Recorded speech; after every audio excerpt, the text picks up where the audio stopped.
Hello, tonight we are going to follow one man on the longest commute in the history of literature. The distance from Troy to the island of Ithaca is only about 560 miles of sea. A decent sailing ship of the Bronze Age could cover that in 2 weeks, maybe 3 with bad luck. The man we are following tonight took 10 years. Along the way he was captured by a giant, turned down immortality, sailed to the land of the dead, and came home to find over 100 strangers eating his food and courting his wife. And then things got violent. Before we set sail, take a brief moment to like this video and subscribe. If you genuinely enjoy what we do here, it costs you nothing and it keeps these long, quiet stories coming. And do something else for me as well. Post your location and your local time down in the comments. It helps other sleepless people around the world find their way here too. And there is something oddly comforting about knowing who else is lying awake with you tonight. Now settle in, let your shoulders drop, and get comfortable.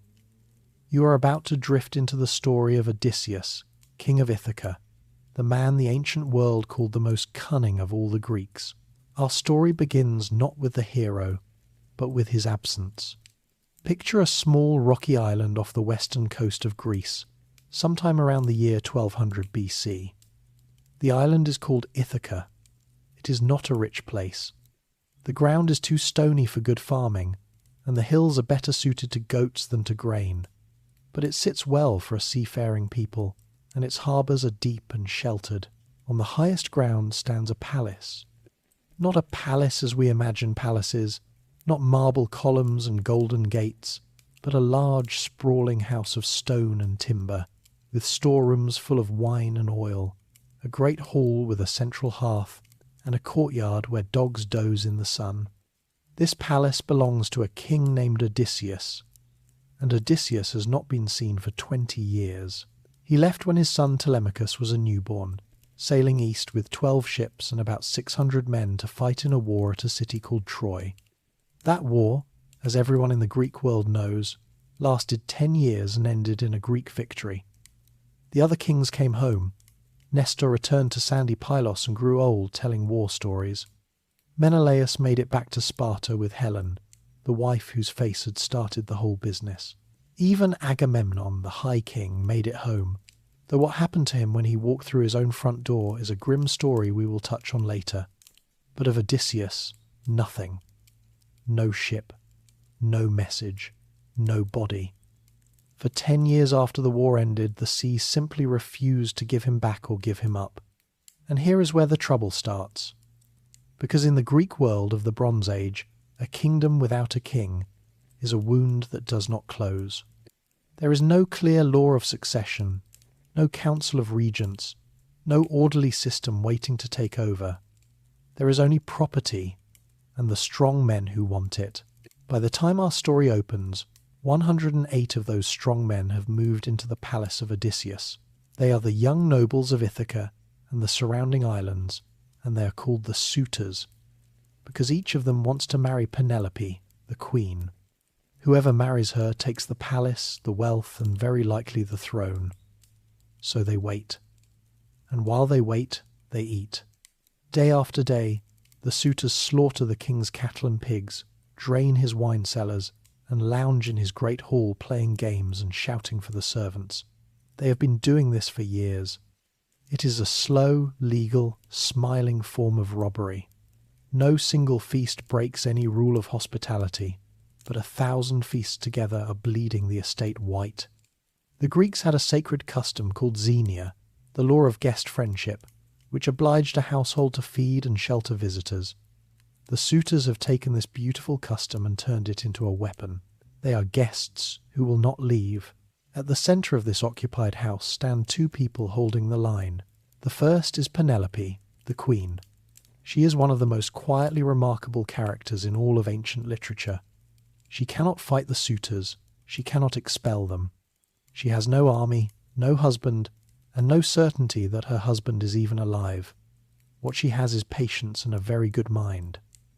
For 3 years she held the suitors off with a single trick.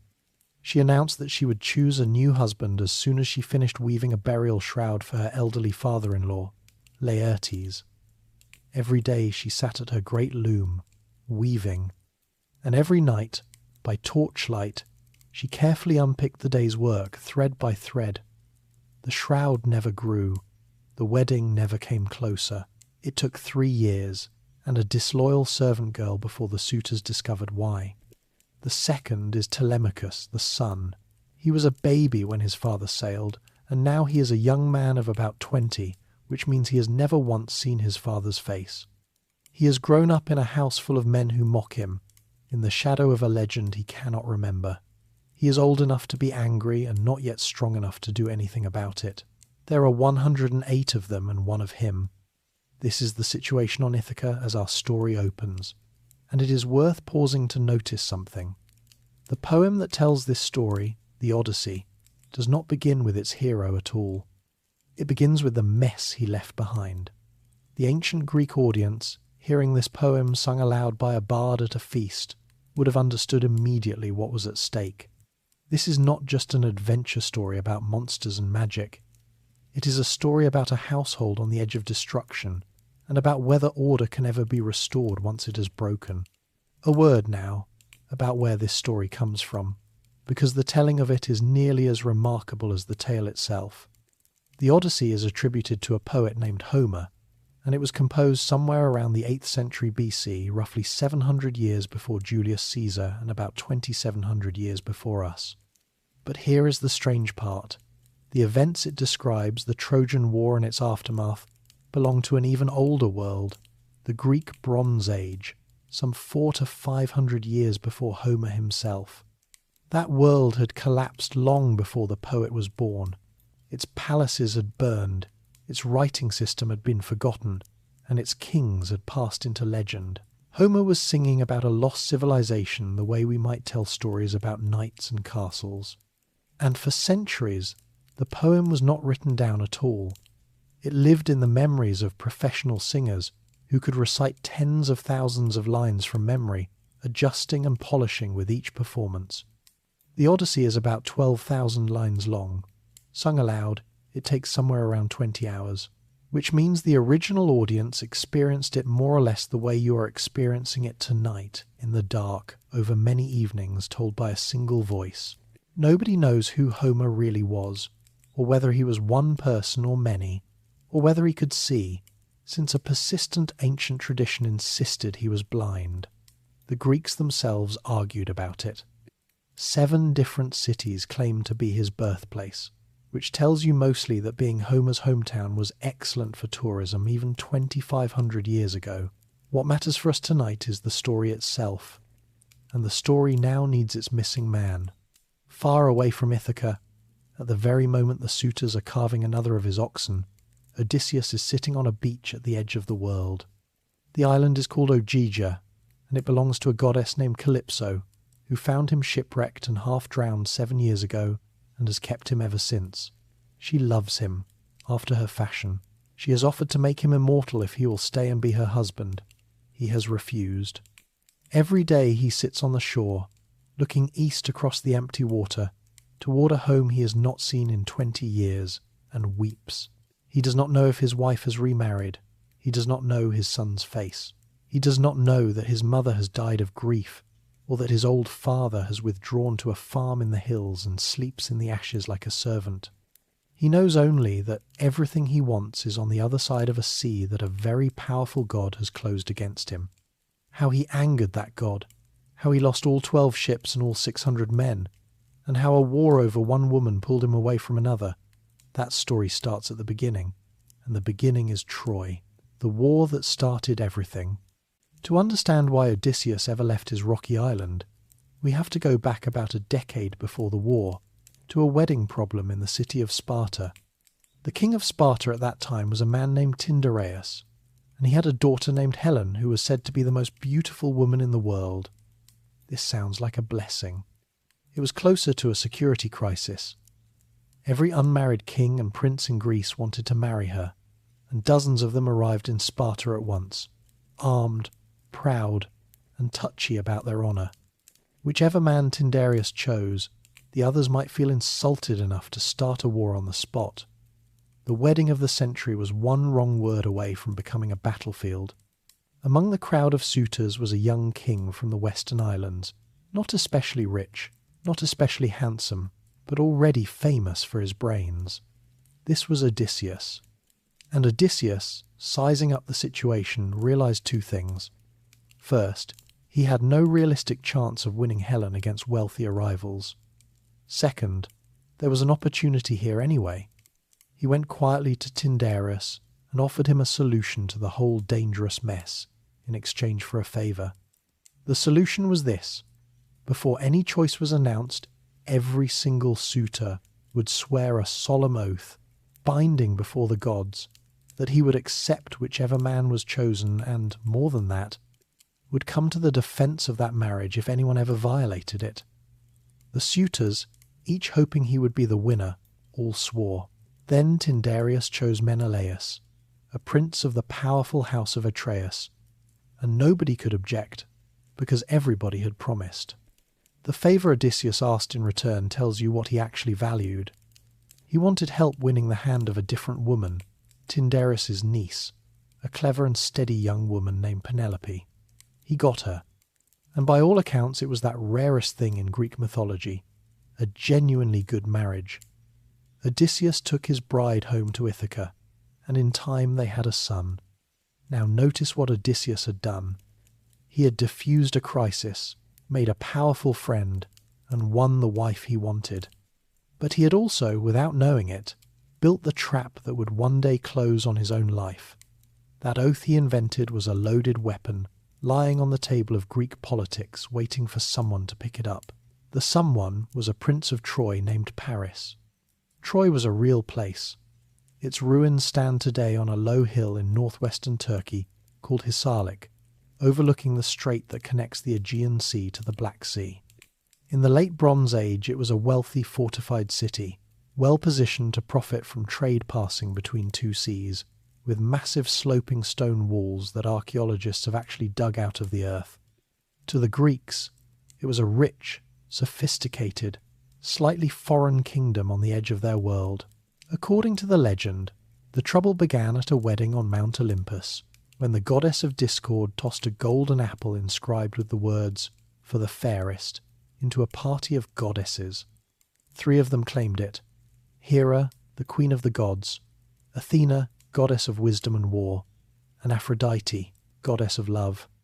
Zeus, showing the good judgment that kept him in power, refused to pick a winner himself and handed the decision to a mortal, a handsome young Trojan prince named Paris who was minding cattle on a mountainside.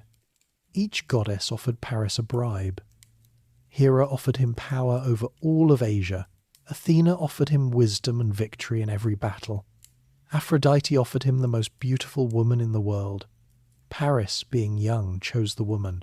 It is generally considered the worst decision in Greek mythology, made against remarkably strong competition. The most beautiful woman in the world, of course, was already married.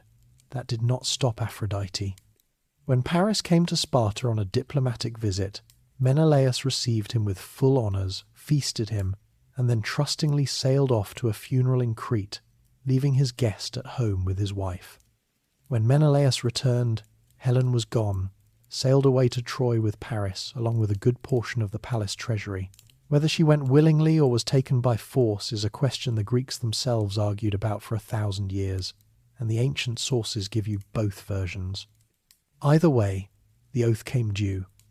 Menelaus went to his brother Agamemnon, king of Mycenae and the most powerful ruler in Greece, and Agamemnon sent out the call. Every man who had sworn the oath of Tyndareus was now bound to sail against Troy and bring Helen back.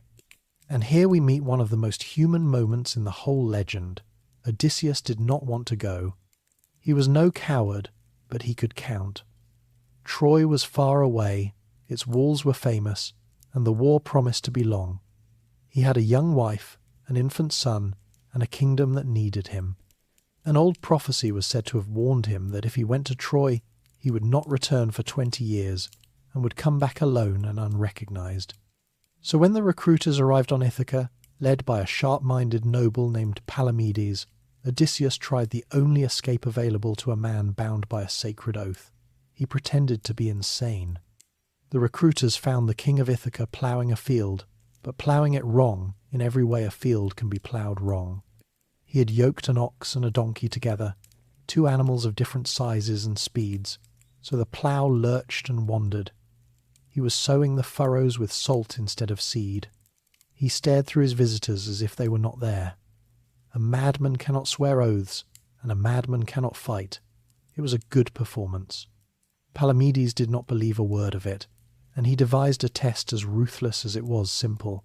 He took the infant Telemachus from his nurse and placed the baby on the ground directly in the path of the oncoming plough. Odysseus swerved.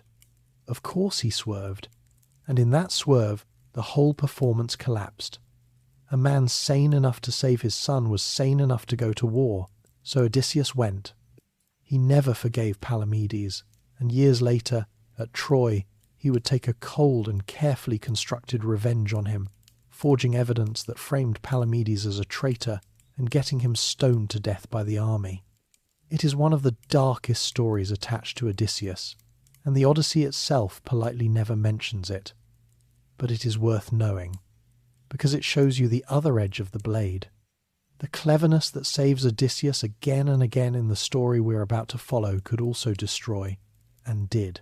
Once caught, Odysseus threw himself into the war effort with the energy of a man who knows the fastest way home is through. He became the expedition's chief recruiter and fixer. His most famous catch was a teenager hidden on the island of Skyros, disguised in girl's clothing among the daughters of the local king, because his goddess mother knew he was fated to die at Troy. The boy's name was Achilles, and he was prophesied to be the greatest warrior of his generation. Odysseus found him with a trick, naturally. He arrived disguised as a peddler and laid out his wares before the king's daughters, fine cloth and jewellery, with a spear and shield mixed in among them. Then he arranged for a war trumpet to sound an alarm. The girls scattered. One of them grabbed the spear and shield and stood ready to fight. Odysseus had his man. By the time the fleet gathered at the port of Aeolus, it was the largest armed force the Greek world had ever assembled. More than 1,000 ships, according to the poets, drawn from every kingdom of Greece. Odysseus commanded his 12 ships from Ithaca and the Western Islands, a modest squadron beside the 100 ships of Agamemnon, but the High King had not brought him along for his numbers. The wind failed at Aeolus, and the fleet sat trapped in harbour until Agamemnon, told by a priest that he had offended the goddess Artemis, paid the price she demanded, the sacrifice of his own daughter Iphigenia, lured to the camp with the promise of a wedding. The wind rose, the fleet sailed, and behind it, in Mycenae, a queen named Clytemnestra began the long, patient hatred of her husband that would one day finish what Troy could not. The 1,000 ships crossed the Aegean toward a war everyone expected to be short. It would consume 10 years, and the best men of a generation, and in the middle of it all, holding the fraying enterprise together with words, tricks, and sheer stubbornness, would be the man who had tried to plough his way out of coming, 10 years before the walls. The Greeks beached their ships on the shore below Troy, built a fortified camp, and settled in for what they still believed would be a quick campaign. It lasted 10 years, and to understand why, you only need to look at the walls. The walls of Troy were the finest fortifications in that corner of the world, high-sloping courses of cut stone crowned with brick, anchored by towers, and so famous that legend claimed gods had helped build them. The Greeks of the Bronze Age had no siege towers, no catapults, no engineering tradition for cracking a fortress of that scale. What they had was infantry, chariots, and time. So the war became something slower and stranger than a siege as we imagine one. The Greeks could not seal the city off completely, and the Trojans, backed by allies from all over Anatolia, could not push the invaders back into the sea. For years the fighting rolled back and forth across the plain between the walls and the ships, while Greek squadrons raided the surrounding towns for food, treasure, and captives. In that long grind, different men mattered in different ways. Achilles was the spearhead, the terror of the battlefield, worth a regiment by himself. Great Ajax was the wall, the huge man with the huge shield who never broke. Agamemnon held the command, and Nestor, the old king of Pylos, supplied seasoned advice. Odysseus became something else, something no other leader could be.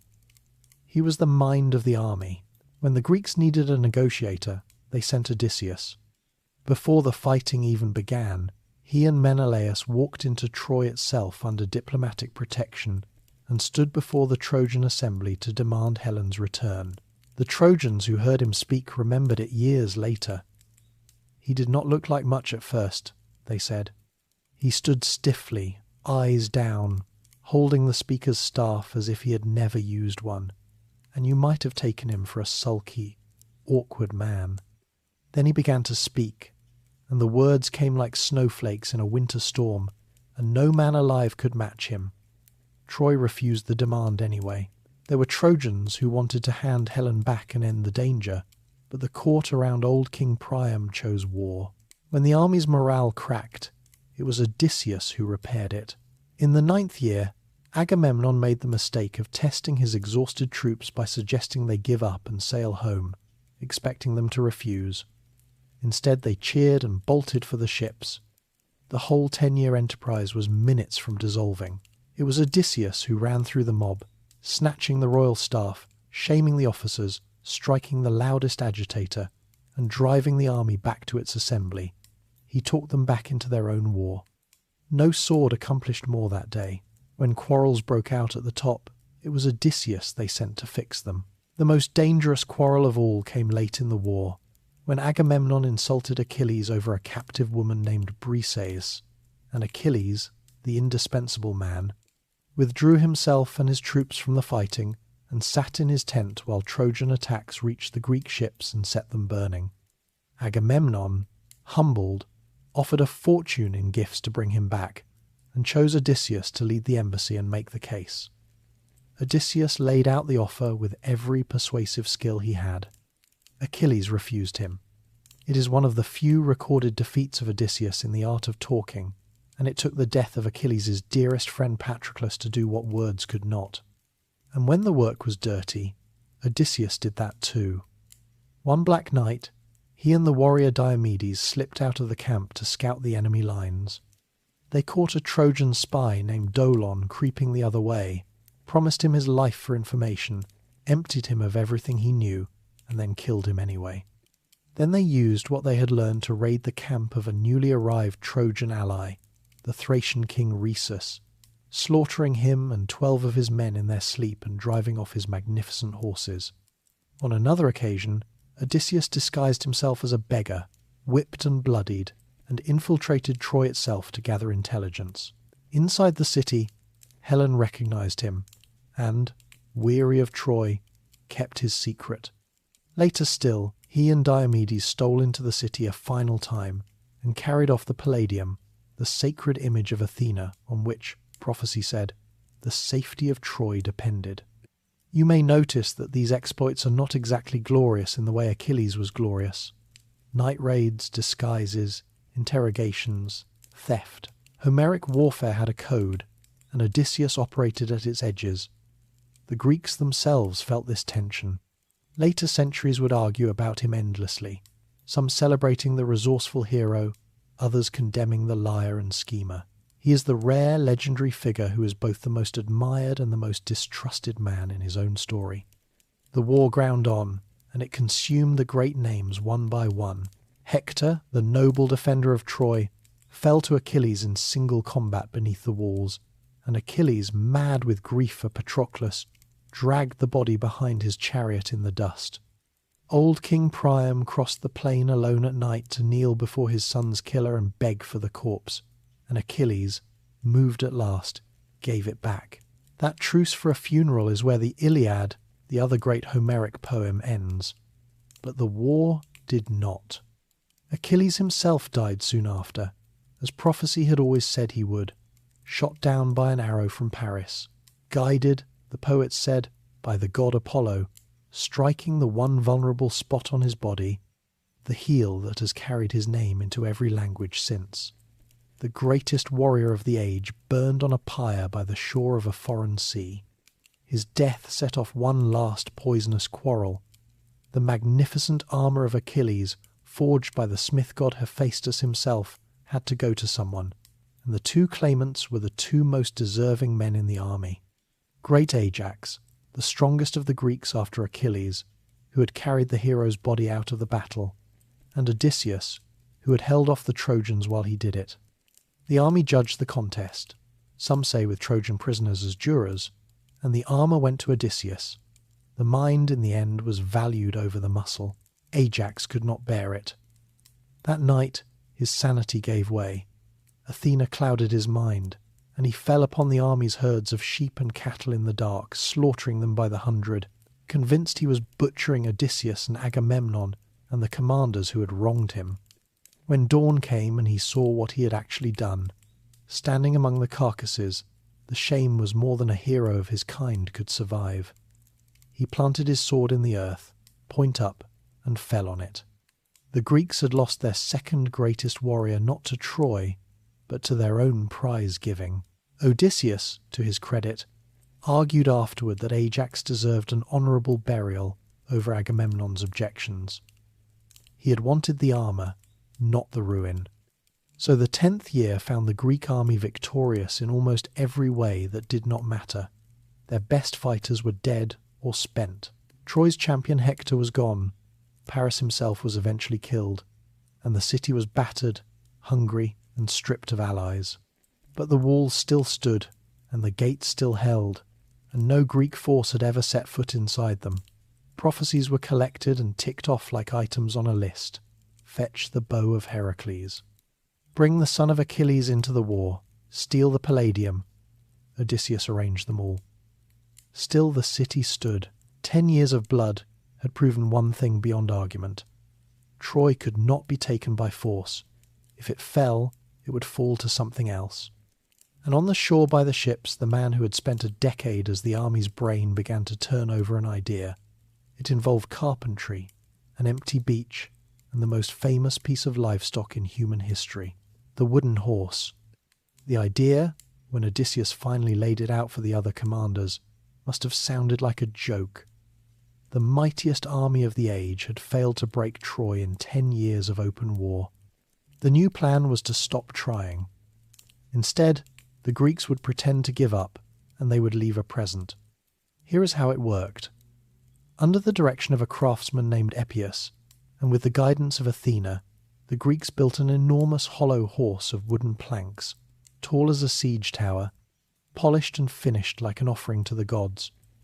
Inside its belly was a hidden compartment, with room for a picked force of armed men. The number varies by the telling, from a couple of dozen to more than 50, but every version agrees on who commanded them. Odysseus sat inside his own idea, in the dark, with the best remaining warriors of Greece packed around him. Then the army did the hard part. It vanished. The Greeks burned their camp, dragged their ships into the sea, and sailed away in full view of the walls, leaving the great horse standing alone on the empty shore. The fleet did not go home. It went just over the horizon, to the island of Tenedos, and waited. One man stayed behind on purpose. His name was Sinon, a volunteer for what may be the bravest and least celebrated job in the whole war. His task was to be captured.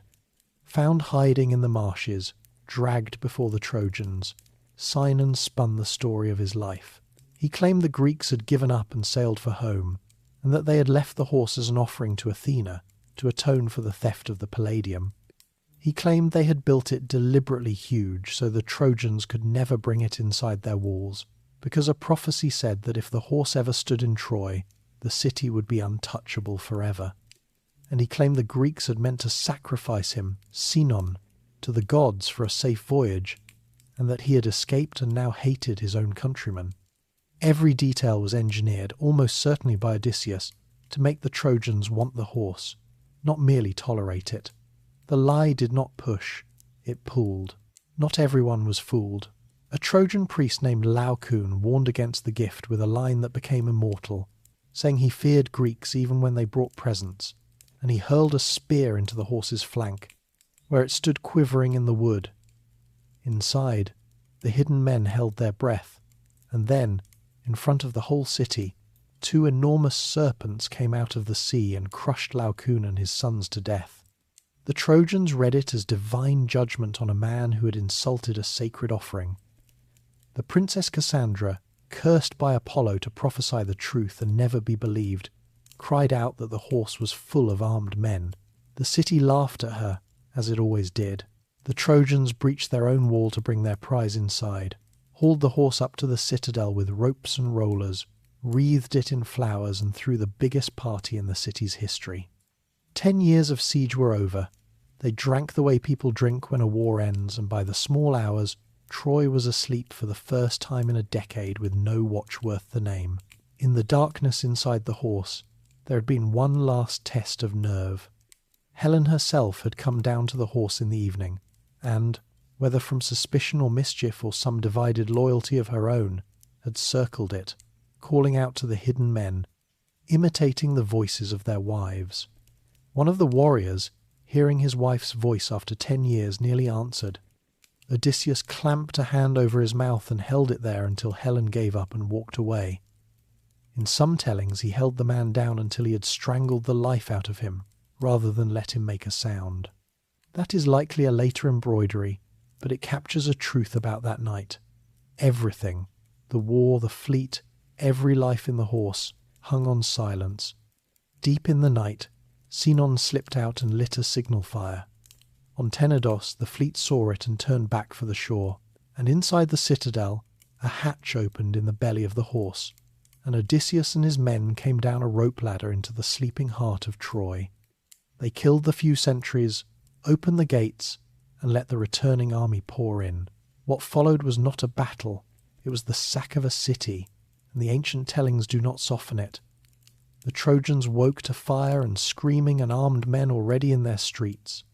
Some fought back magnificently and hopelessly, half-armed, in doorways and courtyards. Priam's palace became a slaughterhouse. The old king himself put on armour his body could no longer carry, and his wife Hecuba pulled him back to shelter at the household altar, the most sacred place of refuge in his world. It did not save him. Neoptolemus, the teenage son of dead Achilles, killed Priam at the altar itself, one of the great sacrileges of that terrible night. There were others, and the poets recorded them like charges in an indictment. Cassandra fled to the temple of Athena and clung to the statue of the goddess, and a Greek commander called Ajax the Lesser, a different man from the great Ajax, tore her away from it and violated her in the sanctuary. Hector's small son Astyanax was thrown from the walls, killed as a child so he could never grow into an avenger. The women of the royal house, queens and princesses of the richest city in that world, were divided among the victors as property. Andromache, Hector's widow, went to the son of the man who had killed her husband. Hecuba, the old queen, went to Odysseus. By morning, Troy was a smoking ruin, and everything the Greeks had come for was in their ships. Helen was returned to Menelaus, who had sworn to kill her on sight, and found, standing in front of her, that he could not. Now, here is the turn in the story that ancient audiences understood in their bones, and that we need to understand to make sense of everything that follows. The Greeks had won the war, and in the winning of it, they had lost the gods. Greek religion was not a religion of mercy, but it was a religion of limits. Altars were sacred, temples were sacred. Suppliants, people who placed themselves under a god's protection, were untouchable. On the night Troy fell, the victors broke every one of those limits, drunk on 10 years of pent-up rage. Athena, who had backed the Greeks through the entire war, who had helped design the horse itself, turned on them overnight because of the outrage against Cassandra in her own temple. When the army failed to punish Ajax the Lesser for it, her anger settled on the whole fleet. The homecomings, as a result, became a second catastrophe. The Greeks quarrelled before they even sailed, splitting the fleet. Storms scattered them across the eastern Mediterranean. Ajax the Lesser was shipwrecked, dragged himself onto a rock, boasted that he had survived in spite of the gods, and was promptly smashed into the sea by Poseidon for the remark. Menelaus was blown to Egypt and wandered for 7 years. Agamemnon reached home swiftly, which turned out to be the worst luck of all. His wife Clytemnestra, who had spent 10 years remembering the daughter he sacrificed at Aulis, welcomed him with a red carpet, a bath, and a knife. The High King of the Greeks, conqueror of Troy, was butchered in his own house on the day of his return. And Odysseus, who had built the horse and won the war, put to sea from the ruins of Troy with his 12 ships and roughly 600 men, expecting, like everyone else, to be home in a few weeks. The gods had other plans, and so, in fairness, did Odysseus' own choices. The city he had burned would be avenged not by armies but by geography, weather, appetite, and one very large angry shepherd. The journey was about to begin. The fleet set sail. 12 ships stood off the Trojan shore in the early summer light, loaded low in the water with plunder. Each was a black-hulled galley of the Bronze Age type, perhaps 50 men to a ship, a single mast with one square sail, and benches of rowers for when the wind failed. No decks to sleep under, no cabins, no compass, no charts. Sailors of that age navigated by coastlines, landmarks, stars, and accumulated memory, and they beached their ships at night whenever they could, because the open sea after dark was no place for sensible men. The route home was simple, and every man aboard knew it.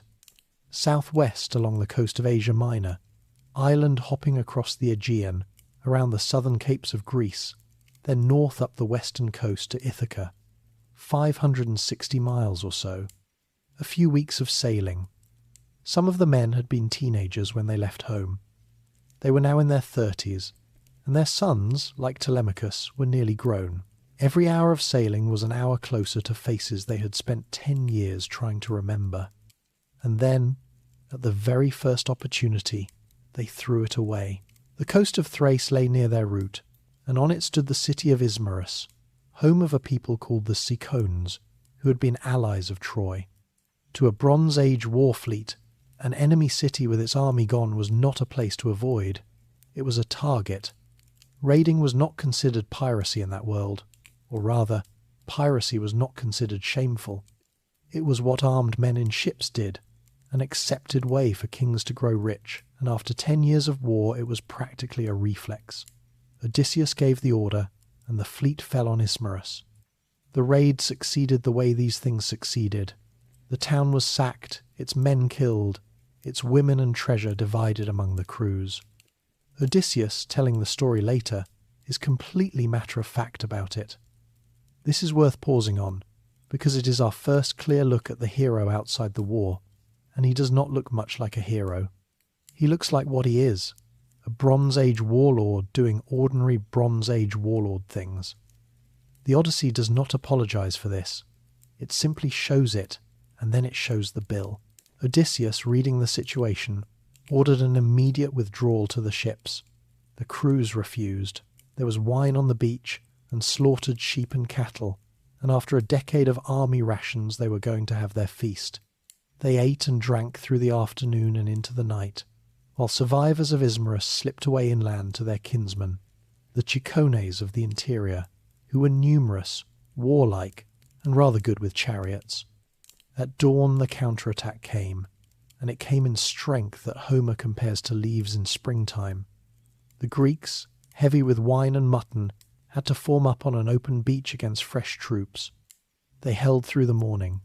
By afternoon the line broke, and the crews scrambled for the ships under attack, hauling off from the shore with spears falling around them. When they were clear and counted heads, the arithmetic was brutal. 6 men lost from each ship, 72 dead, give or take, traded for a pile of loot and a party. The fleet rowed away in silence, and Odysseus records that they called the names of their dead 3 times across the water before setting course, so the ghosts would not be left behind unmourned. It is an ugly little episode, and it is placed at the front of the voyage on purpose. Before any monsters appear, before any god intervenes, the pattern of the whole journey is set in miniature at Ismarus. Odysseus gives sound orders. The crew disobeys them for the sake of appetite. Men die. Remember that pattern. It will repeat, at larger and larger scale, until there is no crew left. The fleet ran southwest with a following wind, licking its wounds, and made for the southern tip of Greece. They passed the island of Cythera and came to the last great obstacle on the route, Cape Malea, the southeastern fingertip of the Greek mainland. And here we must speak of geography for a moment, because Cape Malea is not a legend. It is a real headland, and it has been feared by real sailors for as long as ships have existed. The mountains of the Cape funnel and twist the winds, the currents are treacherous, and weather from the north can hurl a vessel away from land faster than oars can answer. Ancient Greeks had a proverb about it. Round Malea and forget your home. In the days of sail, ships wrecked there by the hundred, and modern archaeologists have found the sea floor around it littered with cargoes spanning thousands of years. Odysseus's fleet reached Malea, turned the corner, and was nearly home. Ithaca lay perhaps a week away. Then the north wind came down like a fist. The storm caught the 12 ships at the worst possible place and drove them bodily away from the cape, south past Cythera, out into open water. For 2 days and nights they ran before it, sails torn, unable to claw back. On the 3rd day the sky cleared, and they raised sail and tried to beat back north. The wind and current would not let them. 9 days, Odysseus says. The winds carried them across the fish-filled sea, away from every coastline any man aboard had ever seen or heard described. 9 days is the poem's way of drawing a line on the map and then erasing the map. Somewhere in those 9 days the fleet crossed out of the known world. Everything before Malea is real geography you can visit today. Troy, Ismarus, Cythera, the Cape itself. Everything after it belongs to a different kind of space, a sea of islands that appear on no chart, populated by beings that follow no human rules. Ancient readers already argued about where the Lotus-Eaters or the Cyclops were supposed to live, pinning them hopefully to Libya or Sicily, and the geographer, Eratosthenes, a very sensible man, said you would find the route of Odysseus when you found the cobbler who sewed the bag of the winds. He meant that you would not. For the men on the ships, of course, it was not a literary transition. It was slow, dawning dread. Bronze Age sailors lived by known coasts the way we live by roads, and they were now beyond all of them, running on guesswork, with the water skins going flat and no idea what shore would rise ahead. 10 years of war had at least been 10 years in a known place. This was something new, the particular fear of being lost, which is different from the fear of being attacked, and in some ways worse, because there is nothing to fight. On the 10th day, a low green coastline lifted over the horizon. The ships ran in, found fresh water, and the exhausted crews ate a meal on the beach of whatever they had left. It seemed a gentle place. No walls, no chariots, no spear points glinting on the hills. Odysseus, cautious now after Ismarus, did not land the whole force. He picked 2 sailors and a herald, 3 men, and sent them inland with the simplest instructions in the world. Find out who lives here, and whether they eat bread, which was the Greek way of asking whether the inhabitants were civilized human beings. The 3 men walked into the green interior of the country, and they did not come back. The land of the Lotus-Eaters. The people of that coast were called the Lotus-Eaters, and they were, by every outward measure, the kindest hosts Odysseus would meet on his entire voyage. They did not attack the 3 scouts. They did not rob them, enslave them, or hold them for ransom. They welcomed the strangers, sat them down, and shared their food, which is exactly what the sacred law of hospitality asked of them. The food was the fruit of the lotus, a sweet flowering plant that was the whole of their diet and, as far as anyone could tell, the whole of their civilization, and whoever ate it stopped wanting to go home. That is the entire mechanism of the episode, and its quiet horror. The lotus did not poison the body or enslave the will. The scouts were awake, healthy, comfortable, and perfectly content. They simply no longer cared about Ithaca.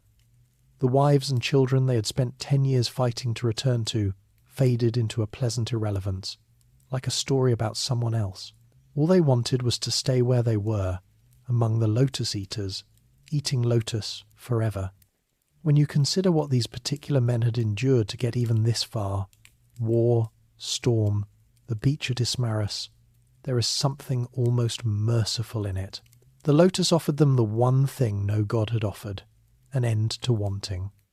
Odysseus understood the danger at once, and his response tells you a great deal about him. He did not negotiate, and he did not send more men, and he certainly did not sample the fruit himself to assess the threat. He went in personally with a rescue party, seized the 3 weeping scouts by force, dragged them back to the ships as they begged to stay, and tied them to the rowing benches. Then he ordered every other man aboard immediately, before anyone else could taste the fruit. And the fleet pulled away from that gentle coast at speed, with 3 of its sailors lashed down and sobbing for the shore. It is a small episode, barely 20 lines in Homer, with no battle and no body count, and yet the poet placed it first among all the strange encounters of the voyage, ahead of giants and witches and monsters, and thinkers have been unpacking it ever since. Because the Lotus-Eaters establish what the entire Odyssey is actually about, and it is not seafaring, it is memory, and the terrible effort of continuing to want something difficult when something easy is within reach. Consider the shape of the threat. Every other danger on this voyage will attack the body. The Lotus attacked the homecoming itself, the desire for it, the engine that made the whole journey mean anything. A man killed by a monster dies on the way home. A man who eats the lotus is worse than dead, in the poem's terms, because the way home no longer exists inside him.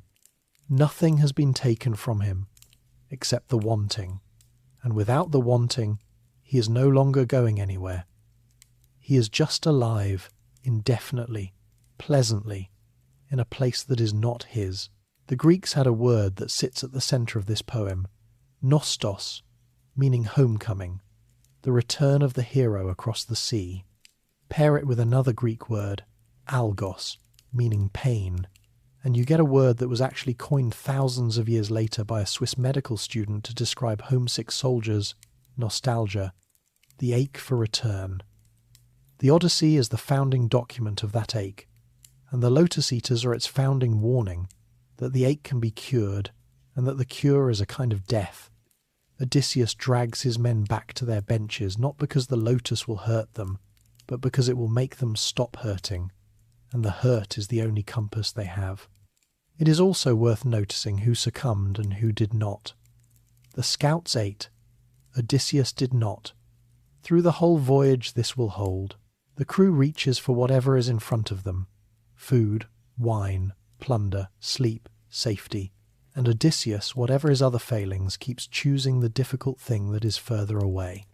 Not because he is immune to temptation. Later episodes will show him very tempted indeed, by comfort, by glory, even by immortality. But he can hold a future in his mind vividly enough to outweigh a present pleasure, and most of his men, brave as they are, cannot. In the arithmetic of this poem, that single capacity, more than strength or courage, is what separates the one man who gets home from the 600 who do not. People have long wondered whether a real plant hides behind the story. Ancient writers themselves went looking, and Herodotus, the great traveller and historian, reported a people on the coast of North Africa who lived on the sweet fruit of a real shrub and were called by the Greeks Lotus-Eaters. That plant still grows there, a modest relative of the jujube, pleasant and entirely harmless, which rather undersells the legend.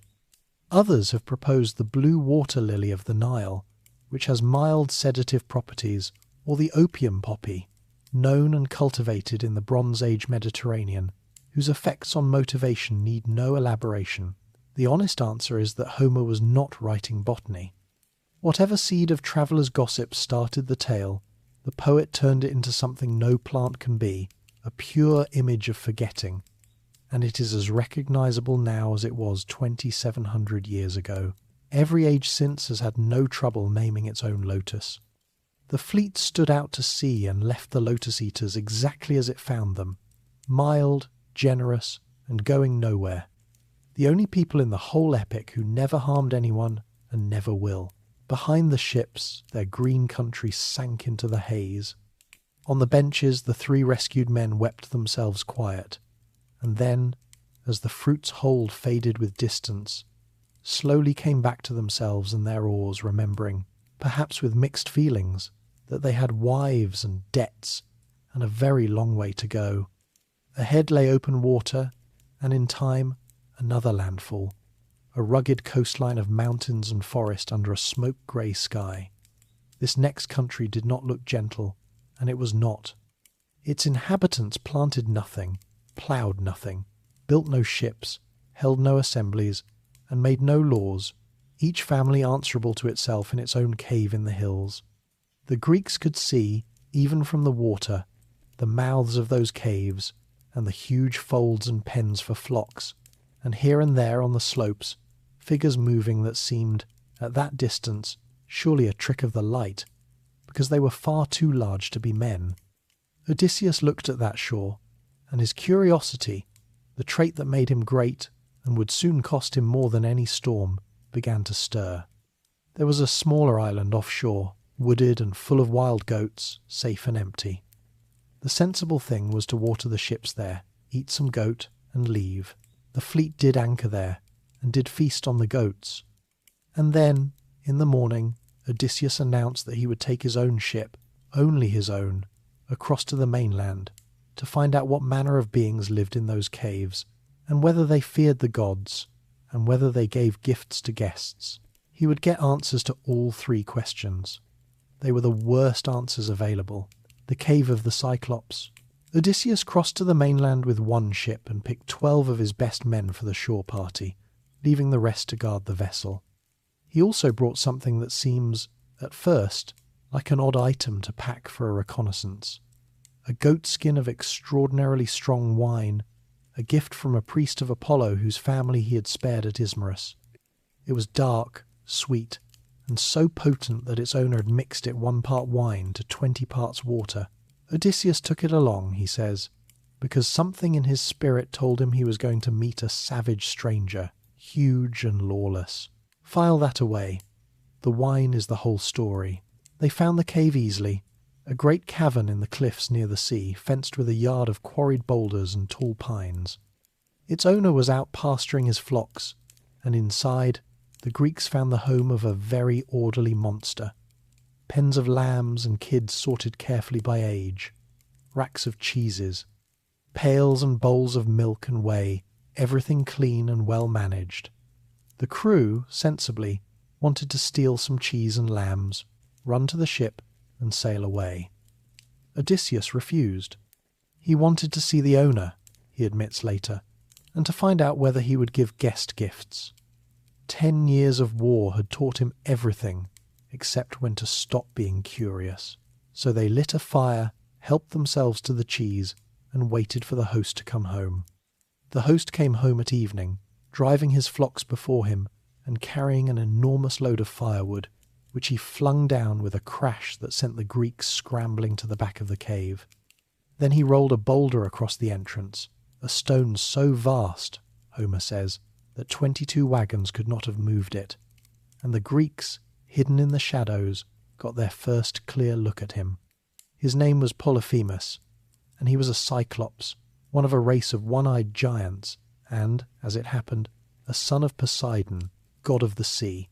He milked his ewes and goats in perfect order, curdled half the milk for cheese, set the rest aside for his supper, and then rekindled the fire, and by its light he saw the men. The exchange that followed is one of the most chilling scenes in ancient literature, precisely because it starts as etiquette. Odysseus stepped forward and made a proper speech. They were Greeks, he said, homeward bound from Troy, driven off course, and they came to his knees as suppliants, hoping for hospitality or a guest gift, as is the custom. And he reminded the giant that Zeus himself protects strangers and avenges wrongs done to guests. It was the correct speech, the one that had worked on every civilized shore in the Greek world. Polyphemus answered that the Cyclopes cared nothing for Zeus or any god, being stronger than gods, and then asked, casually, where the ship was moored. Odysseus, lying smoothly even now, said the ship had been wrecked on the rocks and these men were the only survivors. Polyphemus made no reply to that at all.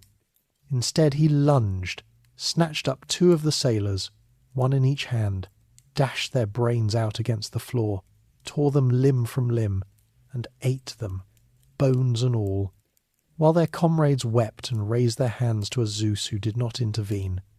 Then he washed down his meal with milk, stretched out among his sheep, and went to sleep. Consider Odysseus's position in that moment, because it is a perfect trap. His sword was at his side, and he was seriously tempted to creep over and drive it into the giant's liver. He stopped himself with a piece of cold reasoning. The boulder. If Polyphemus died, the door of the cave would stay shut forever, because all the men together could not shift that stone. Killing the monster meant starving to death beside his corpse. The prison and the jailer had to be kept alive. Whatever escape existed would have to leave the giant able to open the door, and unwilling or unable to stop them going through it. It is, if you step back, a genuinely elegant logic problem, being solved in the dark by a man listening to his friends being digested. Morning came, and Polyphemus breakfasted on 2 more sailors, then drove his flocks out to pasture, rolling the boulder back into place behind him as easily as a man caps a quiver. And through that long day, locked in the cave, Odysseus built his plan. There was a great club of green olive wood lying in the cave, big as a ship's mast. He cut a fathom's length from it, and his men shaved it smooth and sharpened one end to a point, and hardened the point in the fire, and hid the stake under the dung heaps. Then they drew lots for the 4 men who would help him drive it, and the lots, Odysseus notes, fell on exactly the men he would have chosen. Evening came, and the giant returned, and ate 2 more men. 6 gone now of 12. And now the wine. Odysseus filled a bowl with the priest's undiluted vintage, and offered it to Polyphemus, politely, as a gift. The drink meant to accompany the meal of human flesh. The giant drained it and demanded more, and more again, and then, mellowing horribly, offered his guest a gift in return, and asked his name. The answer Odysseus gave is the most famous lie in Western literature. "My name," he said, "is Nobody. That is what my mother and father and all my friends call me, Nobody." And Polyphemus, drunk and delighted with his own wit, announced his guest gift.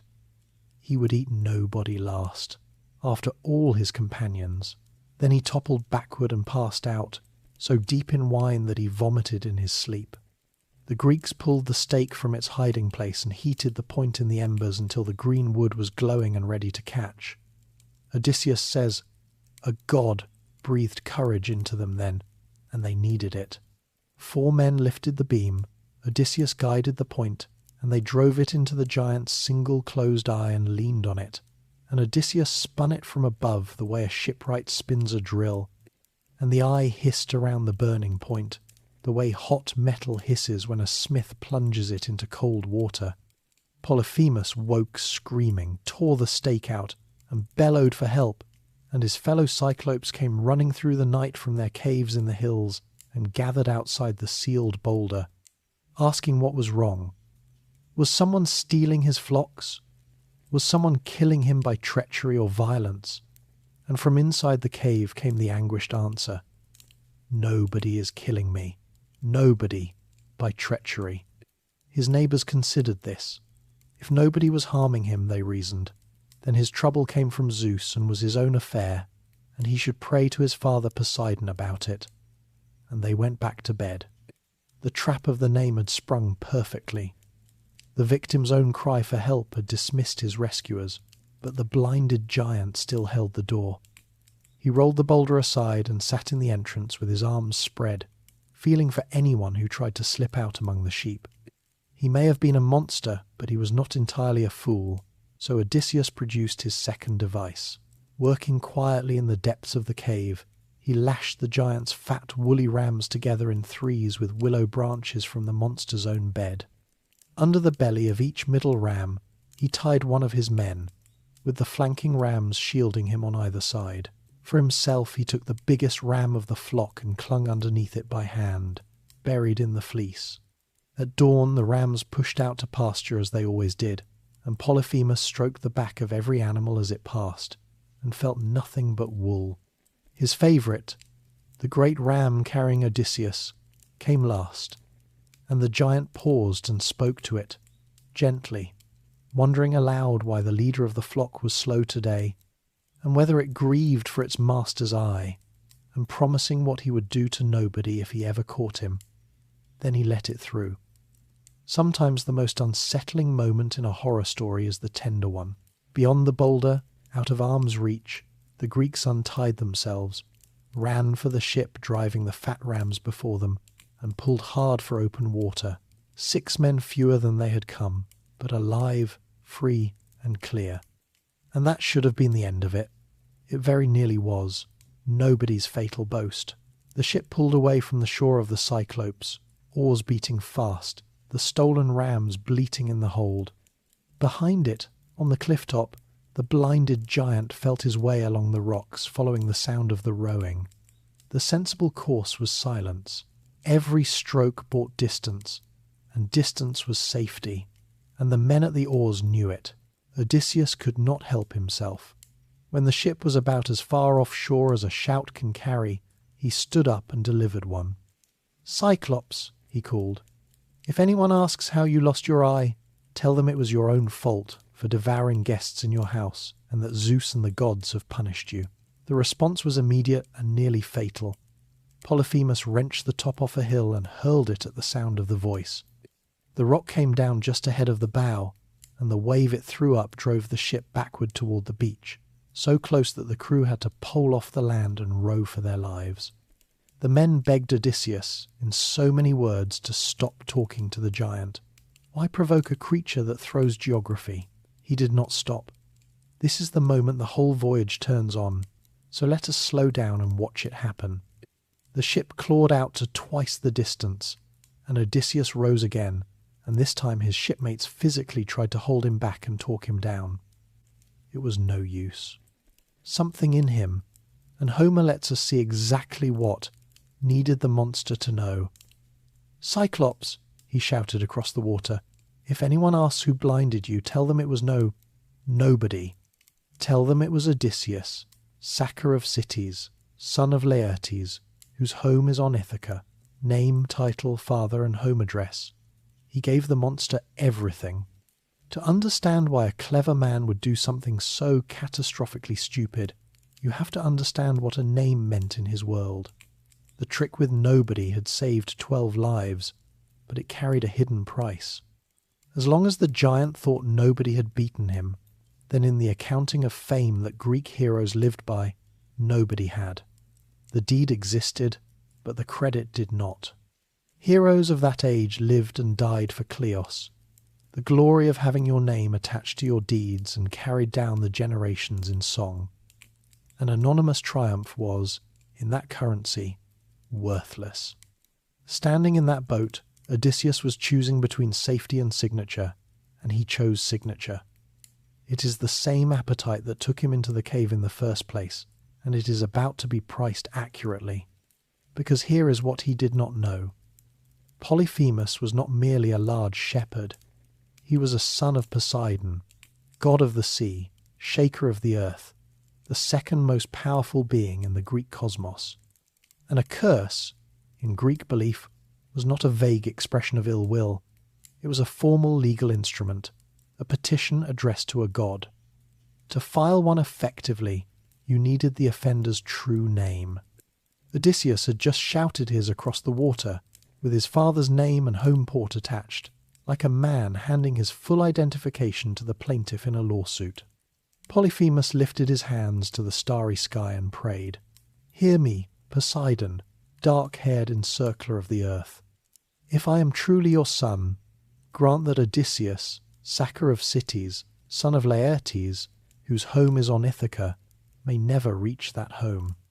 But if it is fated that he must, then let him come late and broken, after losing every one of his companions, on a stranger's ship, and let him find trouble in his house. Read that curse again, because it is the plot of the rest of this story, laid out in advance, item by item, late, broken, every companion lost, a stranger's ship, trouble in the house. Poseidon heard his son, and granted all of it. Then Polyphemus threw a second mountain, which missed astern and washed the ship helpfully out to sea, and the giant passes out of the story, though not out of its consequences. There is one more detail from the cave worth carrying with us, because Homer plants it quietly and lets it bloom later. Among the plunder, Odysseus had kept the great ram that carried him out, and back on the Goat Island, reunited with the rest of the fleet, he sacrificed it to Zeus, burning the thigh bones to the king of the gods and asking for a safe homecoming. Zeus, the poet tells us flatly, ignored the sacrifice. The god of guests had watched 6 of his suppliants eaten alive in that cave, but he had also watched the whole affair begin with uninvited men helping themselves to a stranger's cheese.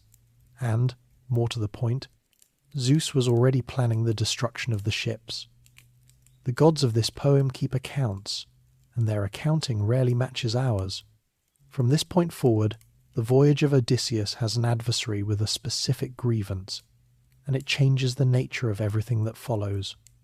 Storms are no longer weather, currents are no longer chance. The sea itself, the road home, the medium every mile of the journey must cross, belongs to the enemy. Poseidon cannot kill Odysseus, because fate, which binds even gods, has decreed a homecoming. But everything short of that is permitted, and Poseidon has a very long list of things short of that. Modern readers sometimes ask whether the punishment fits the crime. Polyphemus, after all, ate 6 men. Blinding him was self-defence of the plainest kind, and even the taunting, while reckless, hardly seems to merit 10 years of persecution and 600 deaths. The ancient answer is uncomfortable but consistent. The gods do not punish in proportion, they punish in response, according to their own honour and their own attachments. Poseidon is not weighing evidence. He is a father whose son was mutilated, and he has the power to make his anger into weather.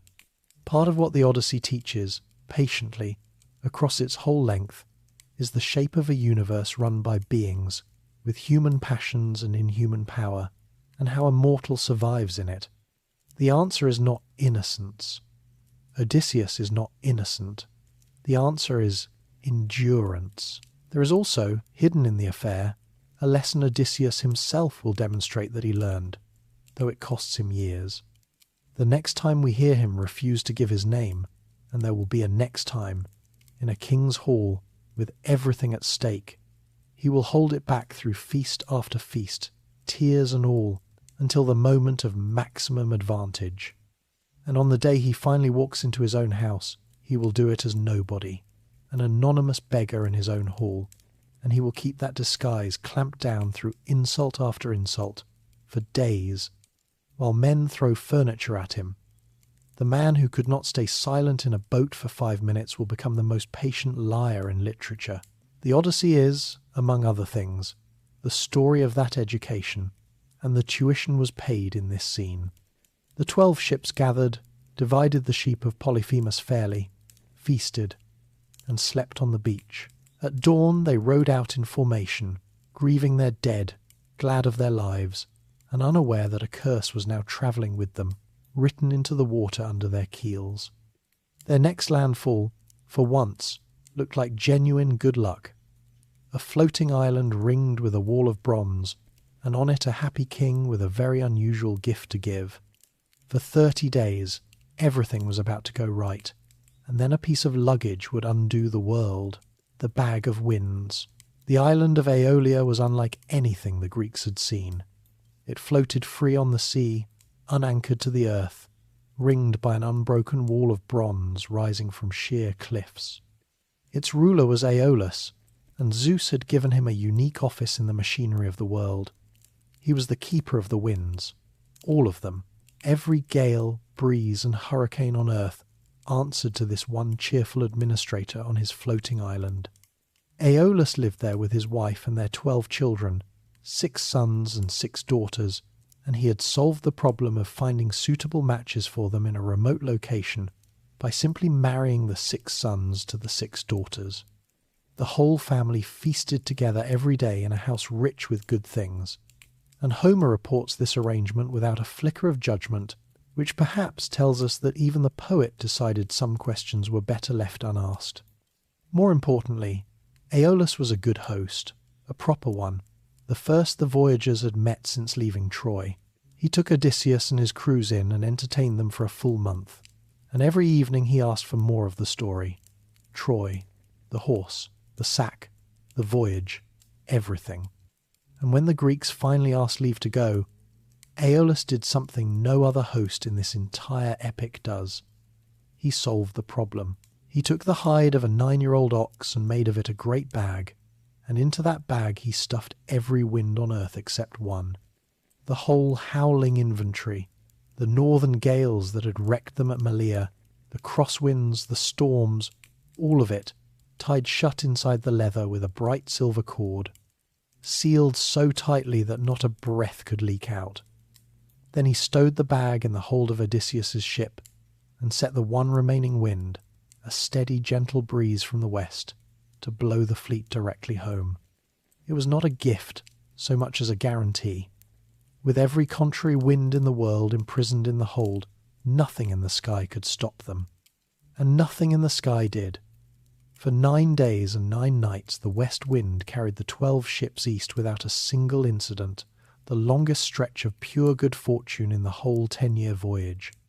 Odysseus, who trusted no one by now, would not let anyone else touch the sheet that controlled the sail. He steered and managed it himself day and night, without sleep, for the entire 9 days. Hold that fact in your mind. 9 days awake, hand on the rope, doing everything personally because it mattered too much to delegate. On the 10th day, they saw Ithaca, not a distant smudge either. They came in so close that they could see the fires burning on their home island, close enough, the poem implies, to make out figures tending them. 10 years of war and a year of wandering, 600 men reduced by cannibal giants and Ciconian spears, and there it finally was, the actual coastline of home, the harbours they had grown up in, an hour or two of easy sailing away. Some of those fires may have been burning in their own households, and Odysseus, with the end in sight, with the sheet still in his hand, felt the 9 sleepless days land on him all at once. He decided the danger was over. He lay down on the deck, and he slept. What happened next happened quietly, in murmurs, among the crew. There is the captain, asleep at last, and there in the hold is the bag, the mysterious bag he has guarded like treasure the whole way, the bag he will not let anyone touch or even ask about. The men began to talk, and Homer lets us hear the talk. "Look at him," they said. "Everywhere he goes he is honoured and loaded with gifts. He is carrying home piles of plunder from Troy. And what are we carrying home after all the same miles and the same fighting? Empty hands. And now Aeolus has given him this, a bag full of silver and gold, no doubt." And they said to one another, "Let us look, quickly, and see how much treasure is in there." Try, for a moment, to be fair to them. They had rowed and bled through everything their captain had, and they genuinely had nothing to show for it. He had told them nothing about the bag, and secrecy from a man famous for cunning invites exactly one interpretation. They were not mutineers. They were tired, poor, jealous men within sight of their own chimney smoke, taking one quick, unauthorized look at the luggage.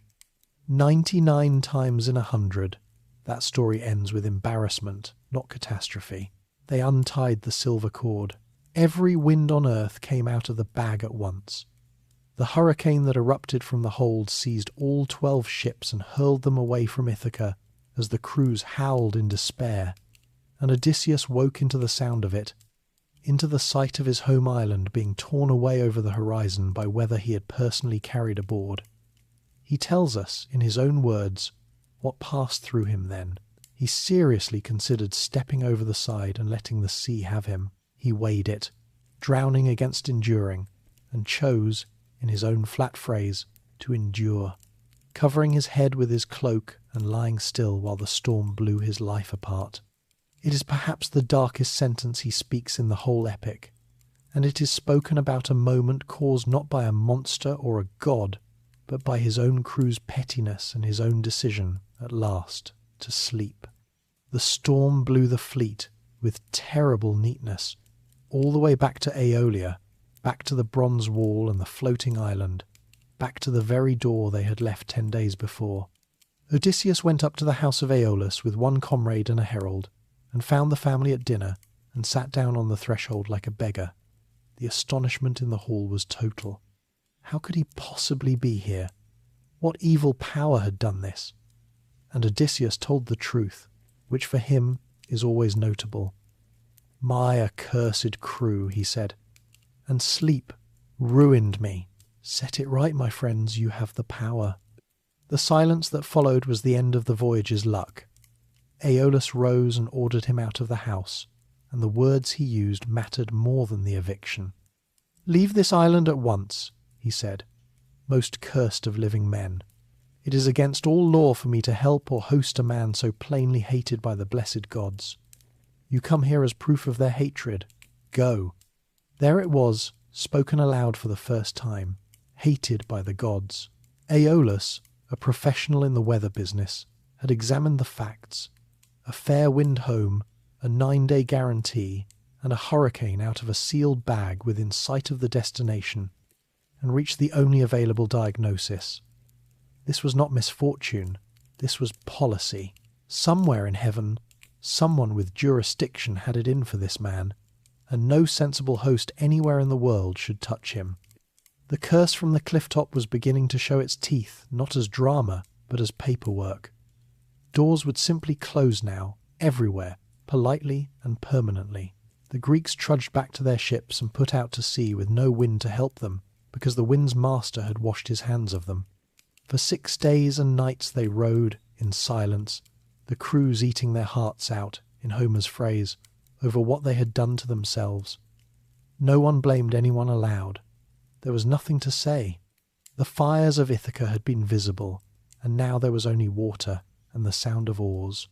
On the 7th day they raised a coastline, high cliffs enclosing a harbour so sheltered and still that it seemed designed by Providence. 11 ships rode gratefully inside and tied up along the walls. Odysseus, for reasons he never fully explains, some instinct scraped raw by the past year, kept his own ship outside the harbour mouth and made it fast to a rock instead. That decision was about to make him one of the loneliest commanders in the history of the sea. Giants and the loss of the fleet. The harbour was called Telemachus, in the land of the Laestrygonians, and it was, from a sailor's point of view, perfect. Sheer cliffs wrapped it round on every side. 2 headlands nearly met at the mouth, and inside no wave ever rose. 11 exhausted crews looked at that flat, windless water after 6 days at the oars and did the natural thing. They rowed in, moored close together in the calm, and rested. It never seems to have occurred to anyone to ask why a harbour that perfect stood empty, with no ships in it and no town visible, only a thread of smoke rising somewhere inland. Odysseus asked. He did not row in. He tied his own ship to a rock outside the entrance, climbed a crag to look over the country, saw nothing but that smoke, and did what he had done on every strange coast since the Lotus-Eaters. He sent 3 men, 2 sailors and a herald, to find out who lived there and whether they ate bread.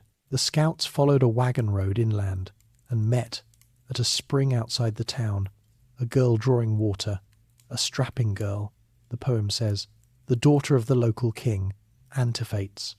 They asked her, politely, who ruled this land? She pointed out her family's house, and the scouts walked to it and found inside a woman the size of a mountain peak, who called at once for her husband. The king came home from the assembly, and his idea of receiving foreign visitors was direct. He snatched up one of the sailors and began preparing him for dinner.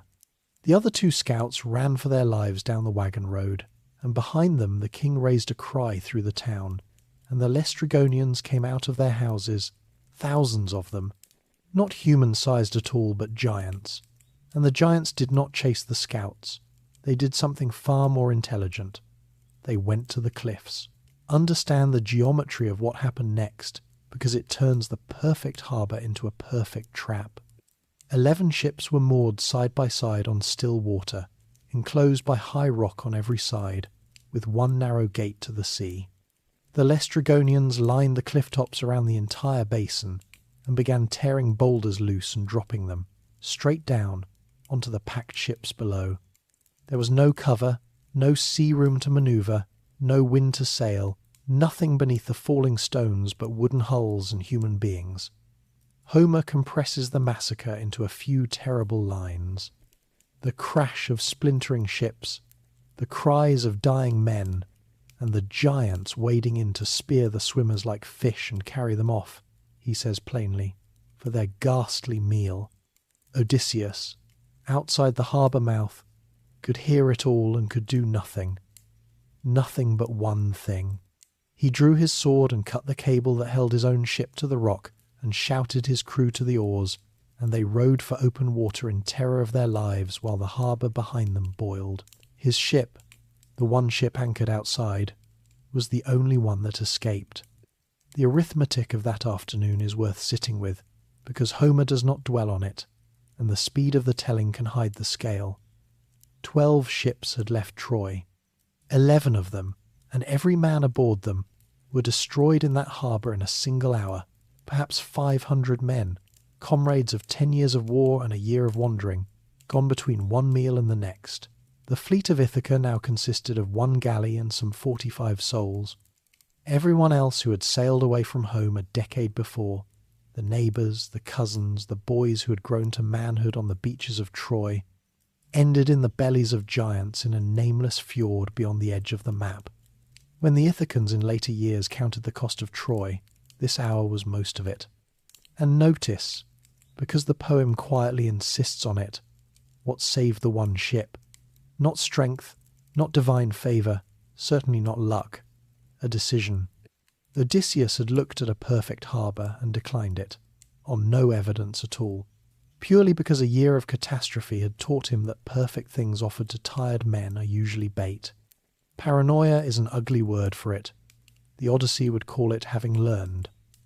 The captain who slept within sight of Ithaca does not sleep here, and the difference between those two men is 11 ships. The lone ship fled on across empty water, and Homer gives them the strangest, saddest sentence of respite. Glad to have escaped death, he says, but grieving for their dear companions. Glad and grieving, in the same breath, which is perhaps the most honest description of survival ever written. In time they raised a low wooded island and beached the ship on its shore.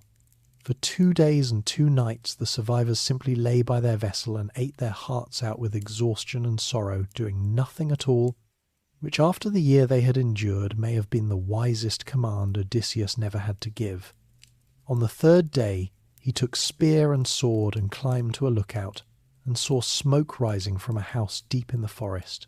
He debated going straight to it, and decided instead to feed his men first, and Providence, for once, cooperated.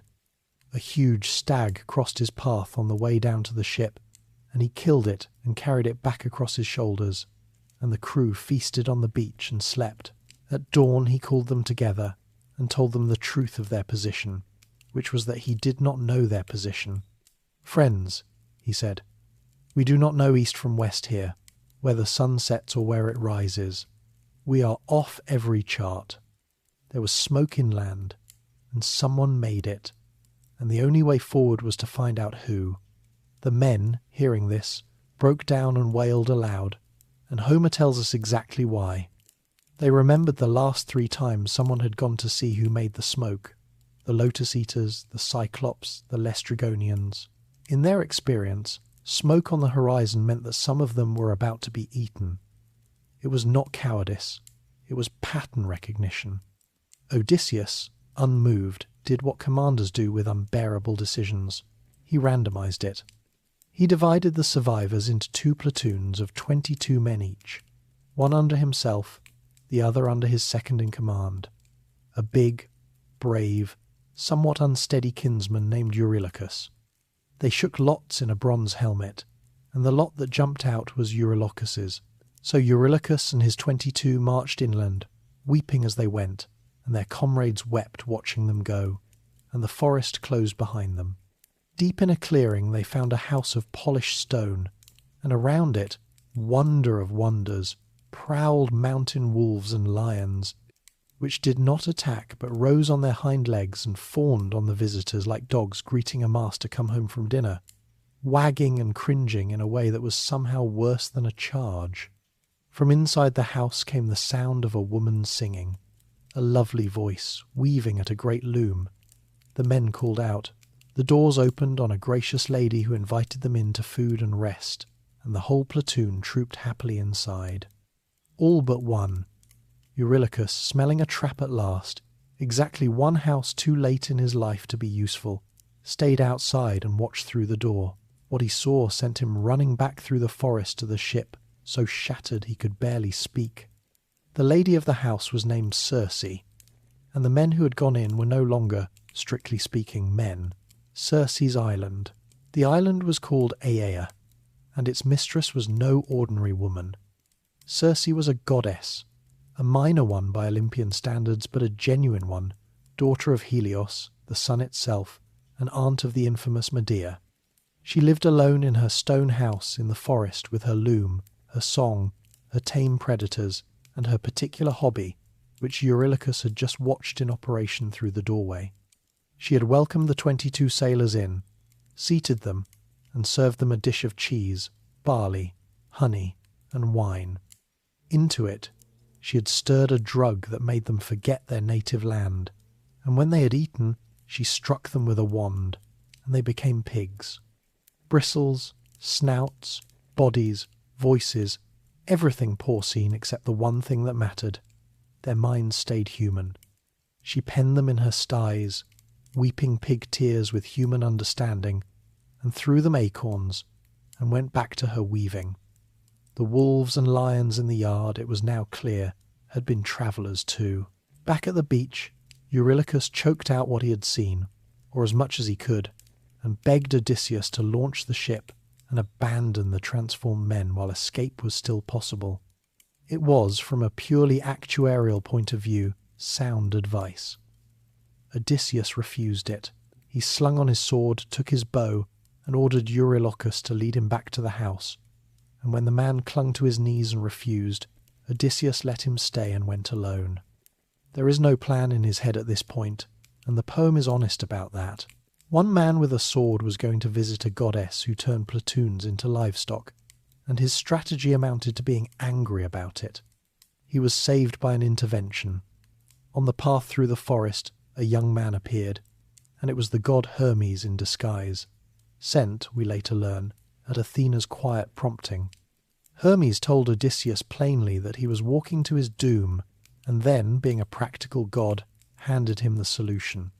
He pulled from the earth a plant the gods call moly, black at the root with a flower white as milk, hard for mortals to dig, and gave it to Odysseus as an antidote. With moly in his system, Circe's drug would fail, and Hermes scripted the scene that must follow. When her wand falls and nothing happens, draw your sword and rush her as if to kill. She will offer her bed. Do not refuse a goddess, but make her first swear the great oath of the gods to plot no further harm, or she will unman you even so. It all unfolded exactly to script, which is one of the pleasures of having a god write your evening. Circe served the drugged cup. Odysseus drank it down without effect. The wand fell, and instead of trotting to the sty, the stranger came at her with drawn sword. Circe shrieked, ducked under the blade, seized his knees, and asked the question that has echoed strangely ever since. Who are you, that my drugs cannot touch? You must be Odysseus, the man of many turns. Hermes always told me he would come, on his way home from Troy. It is a chilly little revelation, dropped in passing. The witch had his itinerary in advance. His arrival on her island was, in some register, kept above the mortal world, scheduled. She swore the oath he demanded, and he took her offer, and her 4 maidservants bathed the salt off him and set a feast, and Odysseus sat before the food and would not eat. Circe asked why. His answer is one of his best moments. How could any decent man eat and drink, he said, before his companions were free. Turn them back, and let me see them. So she went out to the sties with her wand, and drove the pigs in, and anointed each with a second drug, and the bristles fell away, and they were men again, younger, taller and handsomer than before. The poem insists, and they knew Odysseus and wept, every man of them, and the goddess herself was moved by the sound of it. Then Circe did something no one expected. She invited the entire crew. "Bring your ship ashore," she said. "Stow your gear in the caves, and bring the rest of your men to my house." And Odysseus went back for them, and all but talked down Eurylochus, who was against it, understandably, having seen the sty from the visitor side, and the whole surviving company of Ithaca moved in with the witch who had bewitched them. What followed is the strangest passage of time in the Odyssey. They stayed a year, not imprisoned, not enchanted, not, as far as the poem tells us, drugged. They feasted every day on abundant meat and sweet wine in the house of the goddess, and the days folded into seasons, and the seasons folded into a full circle of the year, and nobody said the word Ithaca. The men who had wept within sight of their island's fires sat by warm hearths eating well, and the man who had refused a magic fruit because it caused forgetting settled into a goddess's bed and forgot on his own. No lotus required. Comfort, it turns out, does not need pharmacology. It ended the way these things often end, with the followers nudging the leader. His men took him aside, and their words have a gentle, careful sound, the sound of people waking a sleepwalker. "Strange man," they said, "remember your fatherland now, if it is really fated that you reach it." And Odysseus woke. That evening he went to Circe, held her knees, and asked her to keep her old promise and send him home. She did not argue, did not weep, did not bargain, which sets her apart from nearly everyone else who ever hosted him. But she told him something that dropped the bottom out of the room. "You need not stay in my house unwilling," she said, "but there is another journey you must make first. Before you can sail home, you must sail to the house of Hades and dread Persephone, to the land of the dead, and consult the ghost of the blind prophet Tiresias of Thebes, who alone among the dead keeps his understanding. He will tell you your way." Odysseus, hearing this, says his heart broke, and he sat on the bed and wept and wanted no more of life, and no one can blame him. No living man had made that voyage. Asking the way home and being told the route ran through death itself was the cruelest joke the cosmos had played on him yet. When he could speak, he asked the practical question he always asks: who will pilot us? No ship has ever sailed to Hades, and Circe gave the eerie answer that no pilot was needed. "Raise your mast, set your sail, and sit still. The north wind will carry you there." She gave him precise ritual instructions, the trench, the offerings, the black ram and black ewe, which we will watch him perform in the next part of our story. And in the morning, as the crew was mustering to leave, the voyage collected one more soul in the least dignified way imaginable.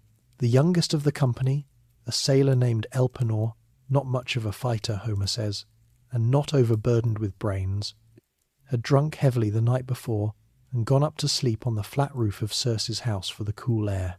Woken suddenly by the bustle of departure, he forgot where he was, stepped off the roof instead of taking the ladder, and broke his neck. In an epic populated by men killed by giants, gods, and monsters, Elpenor died of hangover and architecture, the only casualty in Homer for whom the fatal enemy was a staircase he failed to locate. His shipmates, hurrying for the beach, did not even stop to bury him. That omission was about to become important. The ship stood out from Aea with a fair wind the goddess sent behind it, and the crew learned, only once they were at sea, where that wind was taking them. They wept, Homer says, and tore their hair. The bow was pointed at the edge of the world, and past it. Next stop, the country of the dead, the house of Hades. The ship ran all day before Circe's wind, and at sunset it came to the limit of the world, the deep flowing river of ocean that the Greeks believed circled all lands. Beyond it lay the country of the Cimmerians, a people wrapped forever in mist and cloud, on whom the sun never looks, and past their fog-bound coast, the entrance to the world below. It is a geography of pure dread, and Homer paints it in grey on grey. No monster guards this border. The border is simply the end of light. They beached the ship and carried the offerings Circe had provided to the place she had described, where two roaring rivers of the underworld meet at a rock. There Odysseus dug a trench with his sword, a cubit long and a cubit wide, and around it poured the triple libation to all the dead, first honey mixed with milk, then sweet wine, then water, and sprinkled white barley over it, and made his prayers and promises to the strengthless dead. Then he cut the throats of the black ram and the black ewe over the trench, and the dark blood ran down into it, and the dead came. They came up out of the gloom of Erebus in crowds, drawn to the blood, and the poem's list of them still chills. Brides who died young, and boys and old men worn by long grief, and girls with sorrow fresh in their hearts, and ranks of warriors killed in battle, still wearing their blood-stained armour, drifting around the trench from every side with a sound, Homer says, like a vast inhuman crying, and pale fear took hold of Odysseus. His job, and it is a horrible one, was doorman. Circe had told him that any ghost who drank the blood would regain, for a while, memory and speech, and that he must hold his drawn sword over the trench and let none of them drink before Tiresias, the one he had come for. So he crouched there in the dark at the edge of the world, holding a sword over a puddle of blood, rationing brief moments of remembered life to the crowding dead. The first ghost was not one he expected. It was Elpenor, the young sailor who had walked off Circe's roof the previous morning, arrived in Hades ahead of them, because a ghost travels faster than a galley. He did not need the blood to speak, being newly dead, and he asked for the only thing the dead can ask. "Do not sail away and leave my body unwept and unburied at Circe's house," he begged, "or the god's anger will fall on you. Burn me with my armour, heap a mound over me by the grey sea, and plant on it the oar I pulled in life beside my companions." Odysseus promised all of it, and kept the promise, and so the least of his men received the epic's most touching funeral request, a monument of one oar. Then, before the prophet, came a ghost that nearly broke him. His mother, Anticlea. She had been alive when he sailed for Troy. She sat now among the shadows across the trench, and he could not let her drink, not yet, not before Tiresias, and so he had to hold his sword between himself and his own mother while she waited. Silent and unknowing, at the edge of the blood, he says he wept. It is difficult to imagine the discipline of that moment, and the poem does not let us look away from it. Tiresias came at last, the blind seer of Thebes, carrying his golden staff, the one soul in Hades permitted to keep his wits. He drank, and then he told Odysseus everything, and it is worth setting out plainly, because it is the road map of the rest of this story and beyond. "Poseidon hates you for the blinding of his son," he said, "and will make your way bitter, but you may yet come home, late and hard, if you can hold one thing: restraint. You will come to the island of Thrinacia, where the sun keeps his cattle. If you leave them unharmed, you may all reach Ithaca. If you harm them, I foresee destruction for your ship and your crew, and if you yourself escape, you will come home late, broken, on a stranger's ship, having lost all companions, to find trouble in your house, arrogant men devouring your goods and courting your wife. You will pay them back in blood." The prophecy repeats Polyphemus's curse almost word for word, and that is the point. The curse has been ratified. It is now simply the future. And then Tiresias went past the story we are telling, into territory the Odyssey itself never reaches. "After the reckoning in your hall," he said, "you must take up a well-fitted oar and walk inland, away from the sea, until you come to a people who know nothing of ships or salt, where a traveller will meet you and say that the thing on your shoulder is a winnowing fan for grain. There, plant the oar in the earth, sacrifice to Poseidon, and go home. Death will come to you off the sea, or away from it." The phrase is ambiguous, and was argued about for centuries. A gentle death in sleek old age, with your people prosperous around you. It is a strange and beautiful ending to hang out beyond the poem's horizon, the sailor walking until the sea is forgotten, making his final peace with the god of it. Business done, Odysseus let his mother drink. She knew him then, and asked how a living man had come to that place, and he asked the question he was afraid of, and she answered it. "Your father Laertes lives," she said, "but in misery, on the farm, sleeping in ashes by the fire in winter, and on leaves in the vineyard in summer, grieving for you. Your son holds your lands. Your wife remains in your halls faithful, and her nights are one long weeping. And I," she said, "did not die of sickness. I died of longing for you, my shining one. It was missing you that took the honey of life from me." 3 times Odysseus reached out to embrace her, and 3 times she drifted through his arms like a shadow or a dream. And when he cried out at the cruelty of it, she explained, gently, that this is simply what the dead are. The sinews no longer hold flesh and bone. The spirit flies away like a dream. It is the tenderest and bleakest scene in the whole epic, and every literature since has borrowed it. After her came a procession. Persephone sent up the famous women of the old stories, queens and mothers of heroes, each drinking and telling her tale. And then came the men of Troy, and the reunions turned the knife one by one.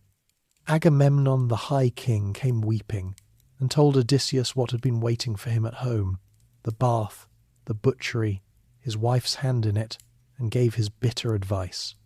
"Trust no woman entirely," he said, "and come home to your own harbour secretly, not openly.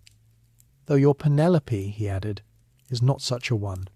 Still, secretly. Achilles came, the greatest of them, and Odysseus tried to comfort him. 'Do not grieve at death,' he said. 'We honoured you like a god alive, and now you rule among the dead.'"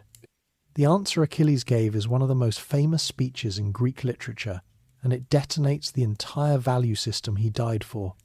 "Do not talk up death to me, shining Odysseus. I would rather be the hired hand of a poor tenant farmer, alive on the earth than king over all the perished dead." The man who chose a short glorious life over a long obscure one had seen the other side of the bargain, and he wanted his money back. He brightened only once, when Odysseus told him his son Neoptolemus had fought bravely at Troy, and the ghost strode away across the fields of Asphodel, rejoicing in his boy. One ghost would not come. Great Ajax stood apart, silent, still furious over the armour of Achilles, awarded to Odysseus, that had driven him to suicide. Odysseus called to him with real remorse, wishing he had never won that prize, begging him to speak. Ajax turned without a word and walked into the dark. In a poem built out of speeches, it is the most devastating exit anyone makes, an anger that death itself could not soften. Deeper in, Odysseus glimpsed the famous machinery of the afterlife, Minos judging the dead with his golden sceptre, Tantalus in his pool, water to his chin, fruit above his head, both flinching away forever from his thirst and hunger, Sisyphus heaving his boulder up the hill, and the boulder rolling shamelessly down again, and the shade of Heracles, gloomy even in glory, who recognized in Odysseus a fellow sufferer of impossible labours. Then the nations of the dead began to gather toward the blood in numbers past counting, with their immense crying, and the nerve of even Odysseus reached its end.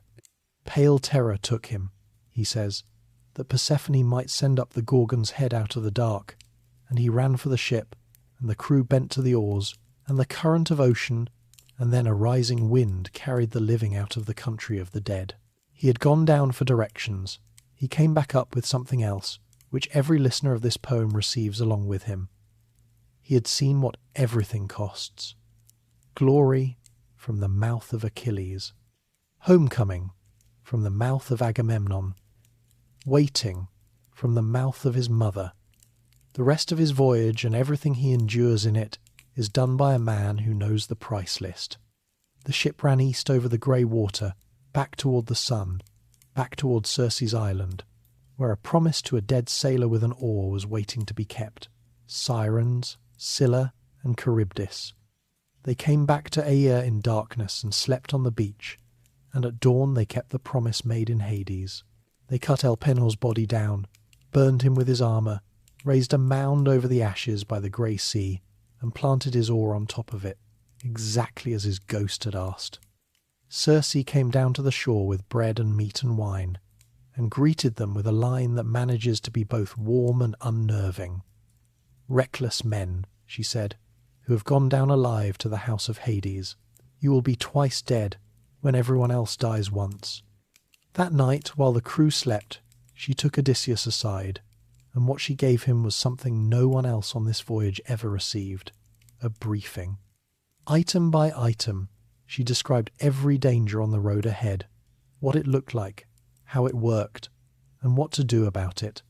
The Sirens first, then a choice of 2 sea passages, and past them the island of the Sunday.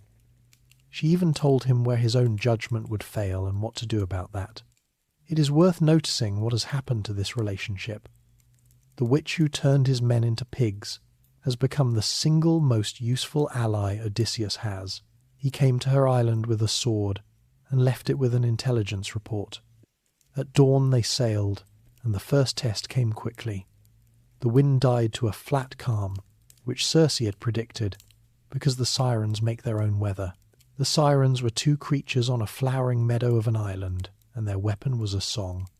Any sailor who heard it turned his ship to the sound and was lost, and around their meadow lay the proof, a heap of rotting men, the skin shrivelling on their bones. What the song offered was not pleasure. Circe and the Sirens themselves are precise about this. The Sirens sang knowledge. We know everything that happened at Troy. They sang to Odysseus by name as he passed. We know everything that comes to pass on the fruitful earth. Come, hear, and sail on wiser. It was a library that ate people. For a man of insatiable curiosity, it was the most personally targeted trap on the route. The defence, prescribed by Circe, has become one of the most famous images in the world. Odysseus took a wheel of beeswax, cut it up, and kneaded it soft in the Mediterranean sun, and plugged the ears of every rower. The crew could hear nothing. Then, because Circe had told him he alone might listen if he wished, and because he was Odysseus and of course he wished, he had his men bind him upright to the mast, wrists and ankles, and gave a standing order: "If I beg you to release me, bind me tighter." Then they rowed into the calm. The song came across the water, and it worked exactly as advertised, even on a forewarned man. Odysseus strained against the ropes and signalled with his brows for release, ordered it, begged for it. And the system he had designed against his own future self held firm. 2 of the crew, Perimedes and Eurylochus, got up and tied him tighter, as instructed.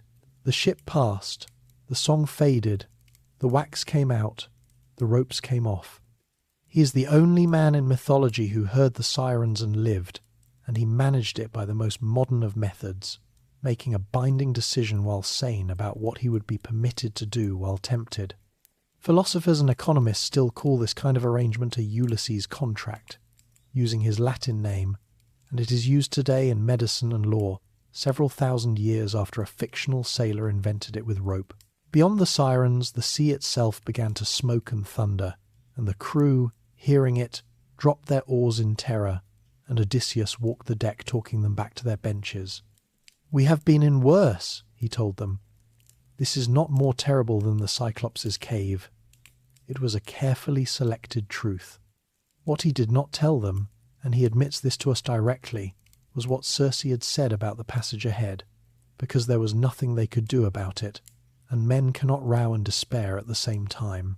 The passage was a strait, and modern tradition has always placed it, plausibly enough, at the narrow, turbulent Strait of Messina between Italy and Sicily. On one side stood a low rock with a great fig tree, and under it, 3 times a day, a whirlpool called Charybdis swallowed the sea entire, and 3 times a day vomited it back, and when she swallowed, ships went down with the water and did not come back. No skill availed against her. She was simply a mouth in the ocean. On the other side rose a sheer cliff, its peak in permanent cloud, and halfway up it, a cave. In the cave lived Scylla. Homer builds her carefully, 12 dangling legs, 6 necks of enormous length, each ending in a head with 3 rows of packed teeth. She yelped, unexpectedly, with a voice like a newborn puppy, a detail that somehow makes everything worse. She could not be fought, could not be dodged, could not be outrun. Her method was fixed and dreadful. From every ship that passed within reach, each of her 6 heads took 1 man. Here was the choice Circe had laid out, and it is the coldest piece of arithmetic in ancient literature. Steer wide of Scylla, toward Charybdis, and risk the whirlpool taking the whole ship and every soul aboard. Or hug Scylla's cliff and lose 6 men. Not perhaps 6, 6. Odysseus had asked Circe, when she briefed him, whether he could not somehow fight Scylla off and lose no one, and her answer was the whole lesson of his life compressed into a sentence. "Stubborn man," she said, "always war and battle. Will you not yield even to the immortals? She is not mortal, she is an undying evil. There is no defence. The only course is flight, and the only question is the size of the loss. Row hard, and while you row, call on her mother to keep her from striking twice." So he chose, as every captain in his position must, and he chose the 6. He put on his armour anyway, and stood in the bow with 2 spears scanning the cliff, knowing it was useless, unable to be the kind of man who does not try. The ship entered the strait hugging the rock, every eye aboard fixed in horror on the other side, where Charybdis was in full swallow, the sea roiling down her throat and the spray raining down on the mast, the exposed sand of the bottom showing black at the vortex's heart. And while every man watched the whirlpool, Scylla took her toll from behind them. 6 heads came down, and 6 men went up, and Odysseus turned at their cry and saw them lifted high above the deck, writhing, calling his name, stretching their hands down to him, and there was nothing to be done but row. She devoured them at the mouth of her cave, he tells us, still reaching for him, still calling. "Of everything I suffered on all the seas," he says, "that was the most pitiful sight my eyes ever saw." It is the one loss on the voyage that he chose in advance, with full knowledge, as the price of everyone else, and you can hear in the telling that the trade never stopped costing him. The ship shot out of the strait into open water, 39 men where 45 had been, and ahead, low and green on the horizon, an island appeared, and from far off across the water they could hear the lowing of cattle, beautiful broad-browed cattle in vast herds, with a sound of home and pasture and ordinary life about it. Every man aboard had been warned about this island twice, once by a prophet in hell, and once by a goddess on a beach.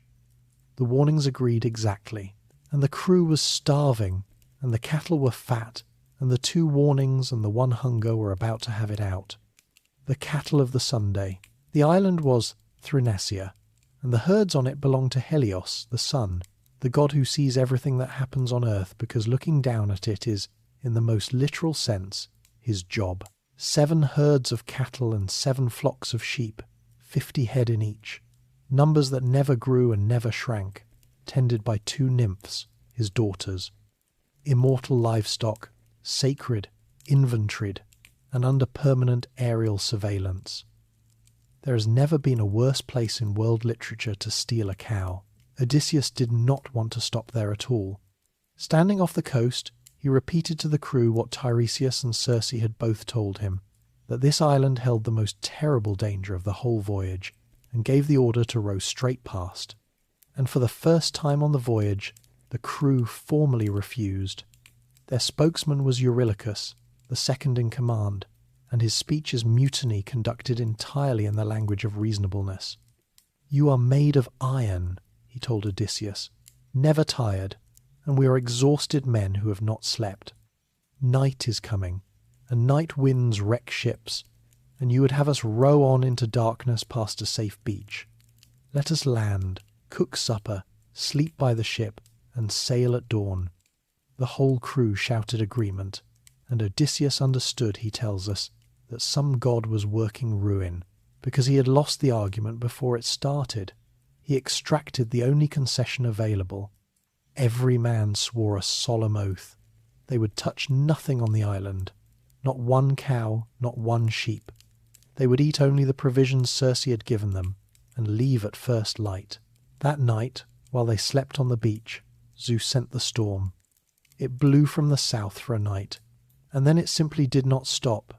For one entire month, 30 days, the south wind and the east wind took turns sealing the island shut. No ship of that age could beat out against it. The Greeks were pinned on Thrinacia, and day by day Circe's provisions ran down to crumbs, and then to nothing. The men scattered along the shore with hooks and snares, catching what fish and birds they could, and hunger of the genuine kind, the kind that hollows the face and unhinges the judgment, moved into the camp and settled down among the oaths. And all around them, morning and evening, the fat, glossy, forbidden cattle grazed within a spear's throw. Uncountable meals on the hoof, guarded by nothing but a promise. Notice the trap's design, because it is designed. Tiresias had said if you harm the cattle, and a prophecy of that kind does not wait passively to see what happens. The month of contrary wind is the mechanism by which the if becomes the outcome. The gods of this poem do not force men's hands. They arrange circumstances in which men's own natures will do the forcing, and then they wait. The crew that opened the bag of winds out of hungry envy is now being starved, methodically, next to an all-you-can-eat sacrilege. Odysseus held them for the full month, which may be the most underrated feat of leadership in the epic. Then he made the mistake that was waiting for him. He went inland, alone, to a sheltered spot out of the wind, to pray to the gods for a way off the island. The gods answered the prayer with their own dark humour. They poured sleep over his eyelids. The one man whose wakefulness had been holding the line was switched off, gently, at the decisive moment, exactly as he had been within sight of Ithaca. If you want to know whether the gods of this story play fair, there is your answer. On the beach, Eurylochus saw his chance and made the speech of his life to the starving crew. All deaths are hateful, he said, but death by hunger is the most miserable of all. Let us drive off the best of these cattle, and sacrifice them properly to the gods, with all the rites, and vow that when we reach Ithaca we will build Helios, a splendid temple in repayment. And if the sun is angry enough to sink our ship, well then, I would rather gulp the sea and die in one moment than waste away by inches on a desert island. It is a genuinely persuasive speech. It offers piety, restitution, and a preference for quick death over slow. And every starving man on that beach voted yes with his feet. They cut out the finest of the sun's cattle and killed them, and the scene Homer gives us is a sacrifice gone wrong in every physical detail, ritual as nightmare. They had no barley for the sprinkling, so they used oak leaves. No wine for the libation, so they poured water. The forms of worship performed with the wrong materials, over stolen offerings, to buy pardon for the theft in progress. And then the world itself began to object. The flayed hides crawled along the ground. The meat on the spits lowed, raw and roasted alike, with the voices of cattle. The men ate anyway. They feasted on the bellowing meat for 6 days, which is perhaps the most quietly horrifying sentence in the poem. Hunger will make men do what gods forbid, but it takes something darker to go back for seconds while dinner is audibly complaining. Odysseus woke, smelled the roasting fat on the wind, and knew everything before he reached the beach. His cry to the gods has the sound of a man at the end of a long rope. You lulled me to sleep to ruin me. Up on Olympus, the accounting was already in motion. The nymph herdsmaids had run to their father, and Helios stood before Zeus with an ultimatum that shows exactly how much leverage the sun carries. "Punish the men who killed my cattle," he demanded, "or I will go down and shine among the dead instead, and light the underworld, a solar strike." Zeus, facing the prospect of the sun leaving the sky over an insurance dispute, gave his word.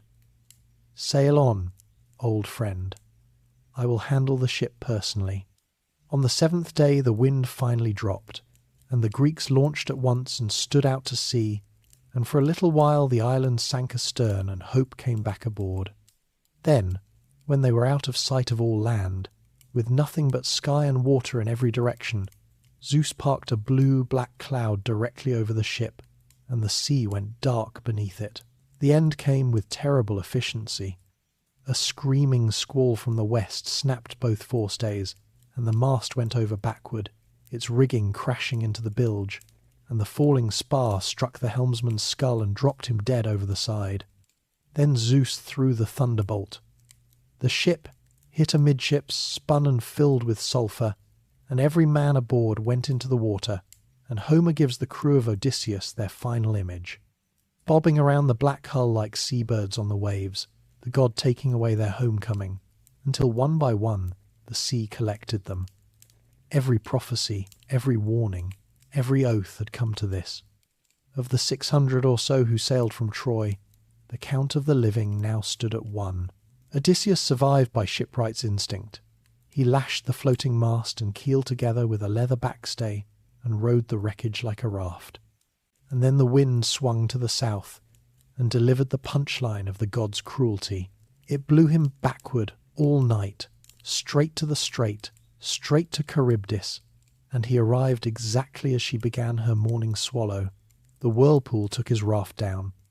Odysseus leapt, caught the branches of the great fig tree overhanging the vortex, and hung there, clinging like a bat, he says, with nothing below his feet but the spinning throat of the sea, waiting the hours until Charybdis vomited the waters back. His timbers finally shot up out of the deep, and he dropped, hit the water beside them, climbed on, and paddled out of the strait with his hands. Scylla on her cliff never saw him. A god, he says simply, hid him from her. Even Poseidon's curse, it seems, respected the technicality. He had to live. For 9 days he drifted on his lashed-together spars across an empty sea. On the 10th night, the gods brought him ashore on a wooded island at the navel of the ocean, the home of a goddess who lived alone, and who would look at the half-drowned, salt-crusted, sole survivor washed onto her beach and decide, with the whole heart of an immortal, that she was going to keep him. The island was Ogygia. We have been here before, in the very first minutes of tonight's story. The wanderings are over. The waiting is about to begin. 7 years with Calypso, Ogygia was, by every account, a paradise. A cave hung with vines heavy with grapes, meadows of violets and wild parsley, 4 springs of clear water running off in 4 directions, alders and poplars and sweet-smelling cypress full of nesting birds. Homer says that even a god arriving there would stop and stare in wonder, and one eventually does exactly that. Its only inhabitant was Calypso, a goddess, daughter of the Titan Atlas, living in exile at the far edge of the sea, alone with her loom and her garden. Her name comes from a Greek word meaning to hide or to conceal, and that is precisely what she did with the man the sea delivered to her. For 7 years, as far as the world knew, Odysseus had ceased to exist. Understand what she offered him, because it was the largest offer any mortal in Greek myth ever received. Not just her bed, and not just the island. Immortality. She would make him ageless and deathless, her husband forever in a garden at the end of the world. Every terror of the human condition cancelled. The fate that took Achilles waived. The old age waiting for him waived. All he had to do was stop wanting Ithaca. And here is the extraordinary thing, the thing that makes Odysseus who he is. He said no.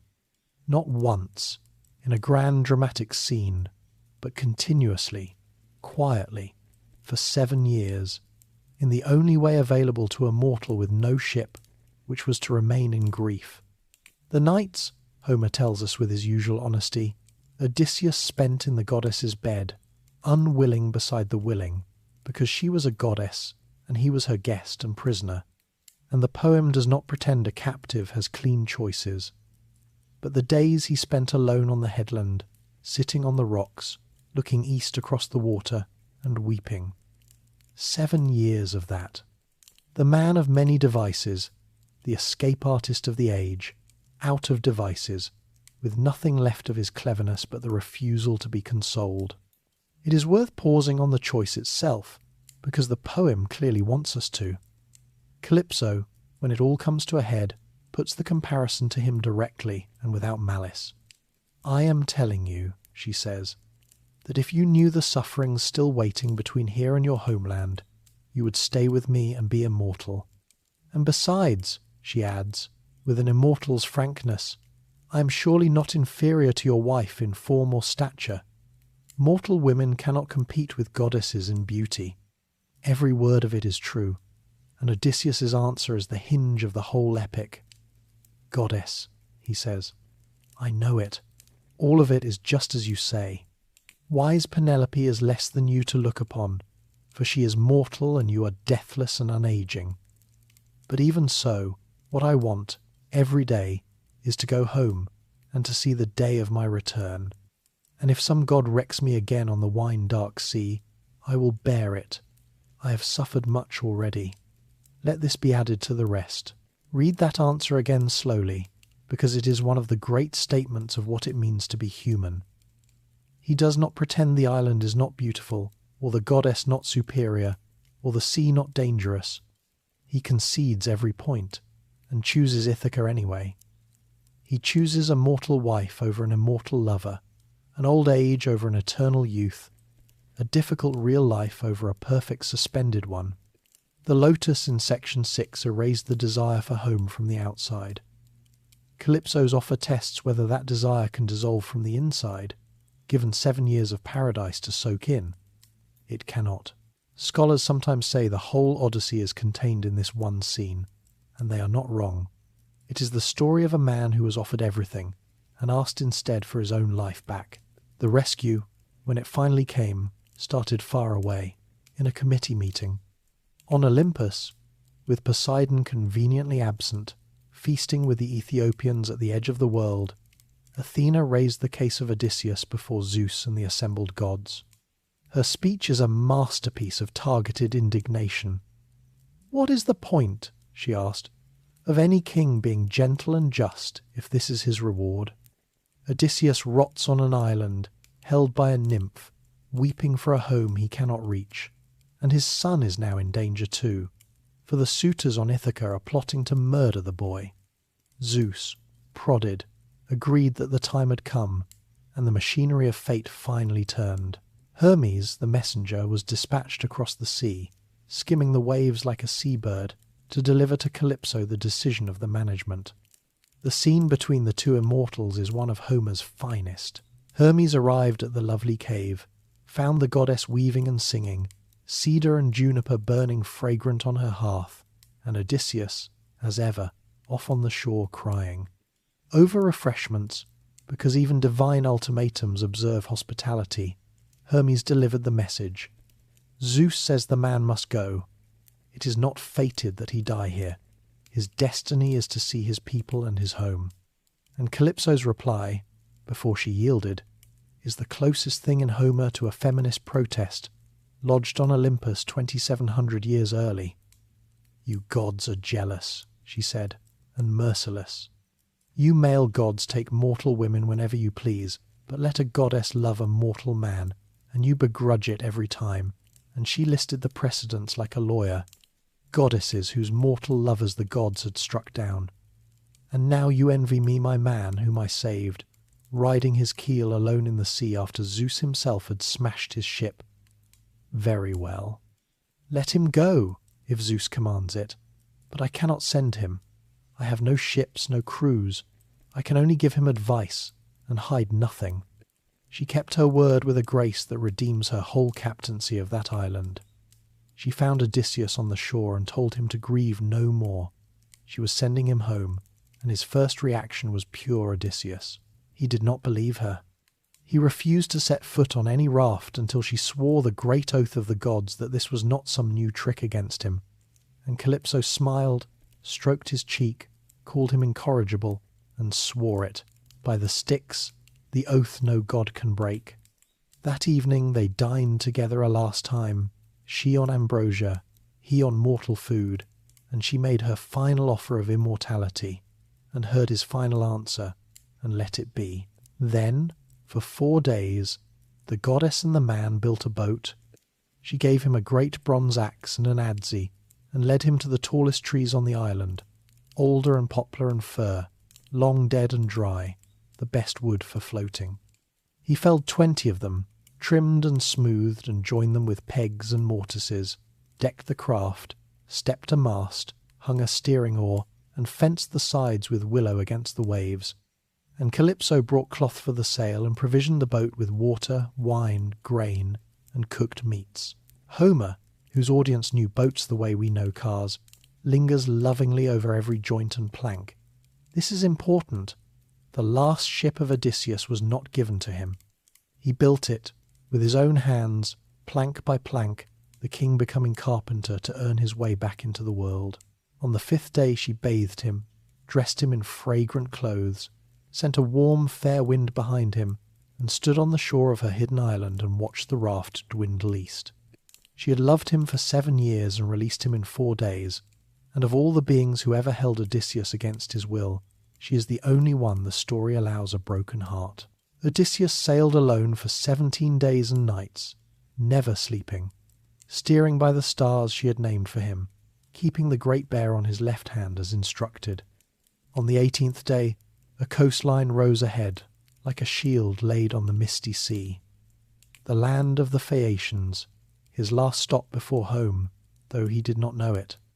And at that exact moment, returning from Ethiopia, Poseidon looked down from the mountains of a distant shore and saw, sailing calmly across his sea, the one mortal he hated most in the world, the last shipwreck and the princess. Poseidon's reaction, on seeing his enemy 17 days from freedom, was a growl of pure grievance. So, the gods have changed their minds about Odysseus while I was away at dinner. Very well. He is fated to reach the Phaeacians, and I cannot stop that, but I can still give him his fill of trouble first. And the god of the sea picked up his trident and went to work on the weather personally. What he built over that small raft was every storm at once. East wind, south wind, west wind, and the north wind together, driving the sea into chaos from all quarters. Odysseus's knees went loose, and he spoke aloud the wish that shipwrecked men have spoken ever since, that he had died at Troy, on land, with an army around him and a funeral after, instead of alone out here for a fish's dinner.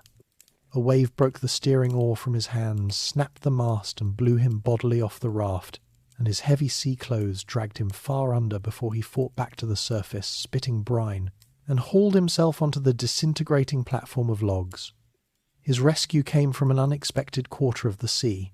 A white seabird lit on the wreck, and it was Ino, once a mortal woman, now a minor goddess of the waves, and she took pity on him.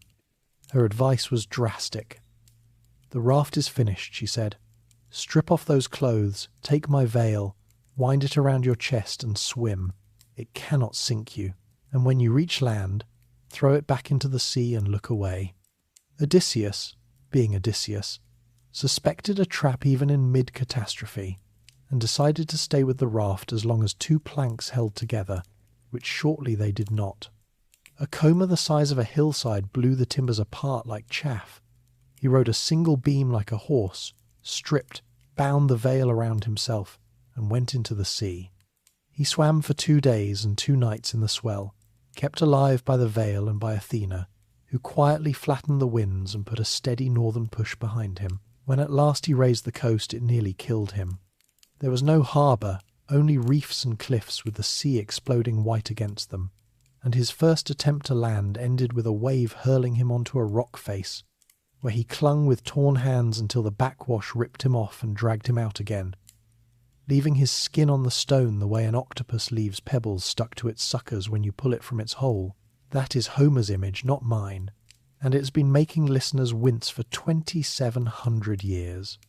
Swimming along the coast outside the surf, he found at last a river mouth, and prayed to the river god, and the river stilled its current and let him crawl ashore. The man who came out of that water was a king of nothing, naked, swollen with brine, sea water running from his mouth and nostrils, without ship, crew, clothes or possessions. He had been stripped by the sea of every single thing he owned, except his life and his mind. He kissed the earth, threw Ino's veil back into the waves as promised, and then solved his last problem of the day like the survivor he was. Night was coming, and a naked, exhausted man dies of exposure by a cold river. He found 2 olive bushes grown into one thicket, one wild and one cultivated, a detail the poem loves, burrowed into the deep drift of dead leaves beneath them, and buried himself like a live coal banked in ashes on a lonely farm. Athena poured sleep over his eyes. He had arrived, though he did not know it, at the last strange country of the voyage. The country was Scheria, land of the Phaeacians, and it was something new on this journey. Not monsters, not witches, not cannibals, but a civilized, wealthy, slightly smug seafaring people, beloved of the gods, whose ships were the marvel of the world, needing no steersman, finding any port on earth by thought alone. Their king was Alcinous, their queen Arete was honoured, unusually, as wisely as any man, and their capital had harbours, temples, an assembly place, and gardens that bore fruit the whole year round. After 3 years among the impossible, Odysseus had washed up in front of something merely wonderful, a functioning society. His introduction to it came through a teenager with laundry. The Princess Nausicaa, prompted by a dream Athena sent, had driven the palace washing down to the river that morning with her maids, and after the work they bathed and played ball on the beach, and a stray throw into the river raised a shout that woke the sleeper under the olive trees. What followed is Greek epic's finest comedy of manners. Odysseus emerged from the bushes, naked as a lion, salt-crusted and terrifying, holding a leafy branch in front of himself for decency, and every girl on that beach scattered screaming except one. Nausicaa stood her ground, and the shipwrecked politician facing her produced, on no sleep and an empty stomach, one of the most skilful speeches of his life, opening with the unimprovable line, "Are you a goddess or a mortal?" He compared her to Artemis, blessed her future husband, and asked for a rag and directions to town, all while maintaining a safe and respectful distance, which under the circumstances was the most persuasive part of the speech. It worked, as his speeches usually did. Bathed, oiled, and dressed in clothes from the royal laundry, made taller and more splendid by Athena for good measure, he so impressed the princess that she remarked to her maids, wistfully, that she wished her husband might be such a man. She gave him shrewd local advice. Enter the city separately to avoid gossip, go straight past the king, and clasp the knees of Queen Arete, whose favour decided everything in that house. He did exactly that, walking into the torchlit hall through a mist Athena wrapped around him, and materializing, to the astonishment of the court, at the queen's feet. The Phaeacians received the nameless stranger with textbook hospitality, food first, questions later, and there Odysseus stayed for days, a guest of honour with no name, while the court entertained him. And here Homer builds one of his most cunning scenes. The blind court bard, Demodocus, sang for the company, and what he sang, with all the world's stories to choose from, was the Trojan War, the quarrel of Odysseus and Achilles, the famous names. And the anonymous guest at the feast pulled his cloak over his head and wept into it, secretly, at hearing his own life performed as entertainment. Twice it happened, and the second time the bard sang the story of the wooden horse itself, and Odysseus dissolved, Homer says, the way a woman weeps over the body of her husband killed defending his city, which is to say the poem compares the sacker of Troy to Troy's own widows, and lets the comparison sit there, unexplained, forever. King Alcinous saw the weeping, stopped the music, and asked the question that had been politely postponed for days. "Stranger, who are you?" And with that, the mask came off at last. "I am Odysseus, son of Laertes," he said, "known to all men for my schemes. My fame reaches heaven, and my home is Ithaca." And then, for 4 books of the poem, he told them everything: the Cyclones, the Lotus, the Cyclops, the winds, the giants, Circe, the dead, the Sirens, the strait, the cattle, Calypso, all of it. the entire middle of the Odyssey. Everything you and I have heard of the wanderings, we heard the way the Phaeacians heard it from Odysseus' own mouth at a feast after dinner. Homer, with a storyteller's slyness, made his hero the narrator of his own legend, and left every listener since to wonder, quietly, how much of it the most famous liar in Greece may have improved in the telling. The Phaeacians, spellbound, did not merely believe him, they paid him. Alcinous called for gifts from every noble, bronze and gold and fine cloth, until the stranger who had crawled ashore naked possessed more treasure than his share of Troy's plunder, the plunder at the bottom of the sea with his ships. Then they made good on their name as the ferrymen of the world. A ship was launched, the gifts stowed, and Odysseus, after farewells in which Nausicaa asked only that he remember her, since she had saved him first, lay down on a blanket on the deck. The magic ship ran west through the night faster than a hawk, and sleep took him, deep, sweet, and, the poet says, most like death, the last sleep of the voyage. He did not wake when the ship touched Ithaca. The Phaeacian crew carried the sleeping king ashore, laid him gently on the sand of his own island, stacked the treasure by an olive tree, and rowed away. After 20 years, 10 of war and 10 of wandering, Odysseus came home unconscious and missed it. Poseidon exacted one last toll, not from him, but from his helpers. As the Phaeacian ship entered its home harbour, the god turned it to stone with one blow of his open hand, a ship-shaped rock in sight of the city, as a permanent notice regarding the ferrying of his enemies.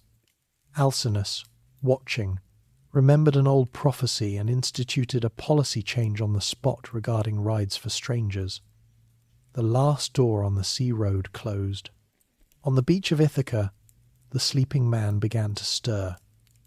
He was about to wake up in his own country, and fail to recognize it.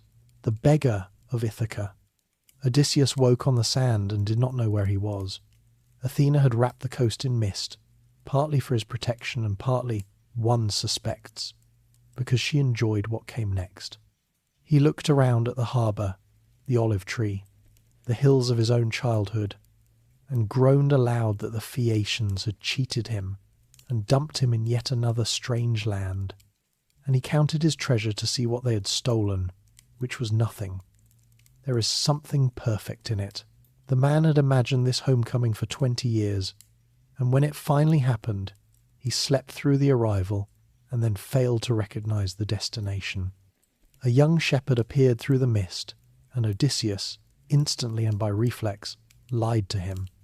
Asked who he was, he improvised an entire biography on the spot. A Cretan fugitive, a killing over plunder, a passage bought on a Phoenician ship, detail after plausible detail. The shepherd listened to the whole performance, and then smiled and changed shape. It was Athena. Her delight, as she dropped the disguise, is one of the warmest moments in the epic. Anyone who could out-trick you, she said, in effect, would have to be a master thief among gods. You incorrigible schemer, you would keep lying in your own country. This is why I cannot abandon you. You are just like me. Then she scattered the mist, and showed him the harbour and the long ridge of the mountain, and Odysseus knelt down and kissed the earth of Ithaca at last. What followed was a war council between the goddess and the man, crouched against the trunk of the olive tree. She told him the situation in his palace, the 108 suitors, the pressure on Penelope, the plot against his son, and they settled the strategy that governs everything from here to the end. No open arrival. Agamemnon's ghost had given the warning in Hades, and here it became doctrine. He would enter his own kingdom as an intelligence operation, identify who had stayed loyal through 20 years, and strike only when everything was in place. To make it possible, Athena worked her transformation. She withered the skin on his supple limbs, dimmed his eyes, stripped the brown hair from his head, and dressed him in a filthy tunic, a mangy deerskin, and a beggar's staff and pouch. The king of Ithaca became an old vagrant, invisible in the one way that matters, beneath notice. His first stop, on Athena's instruction, was not the palace. It was a pig farm in the hills, and the man who ran it deserves his place in this story. Eumaeus, the swineherd, a slave, had been keeping the absent king's herds honestly for 20 years while the suitors devoured them from the other end, and his greeting to the anonymous old beggar at his gate is the moral centre of the whole poem. He beat off his own dogs to save the stranger, brought him in, fed him from the best of what he had, and explained himself with a line that has outlived empires.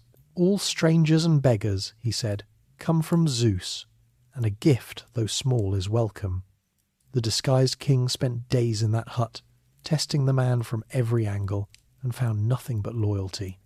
Eumaeus spoke of his lost master with such grief and love, refusing to believe travellers' tales of his survival because too many liars had traded on the queen's hope already, that Odysseus, listening from inside the disguise, was hearing his own eulogy from the one audience that could not be performing for him.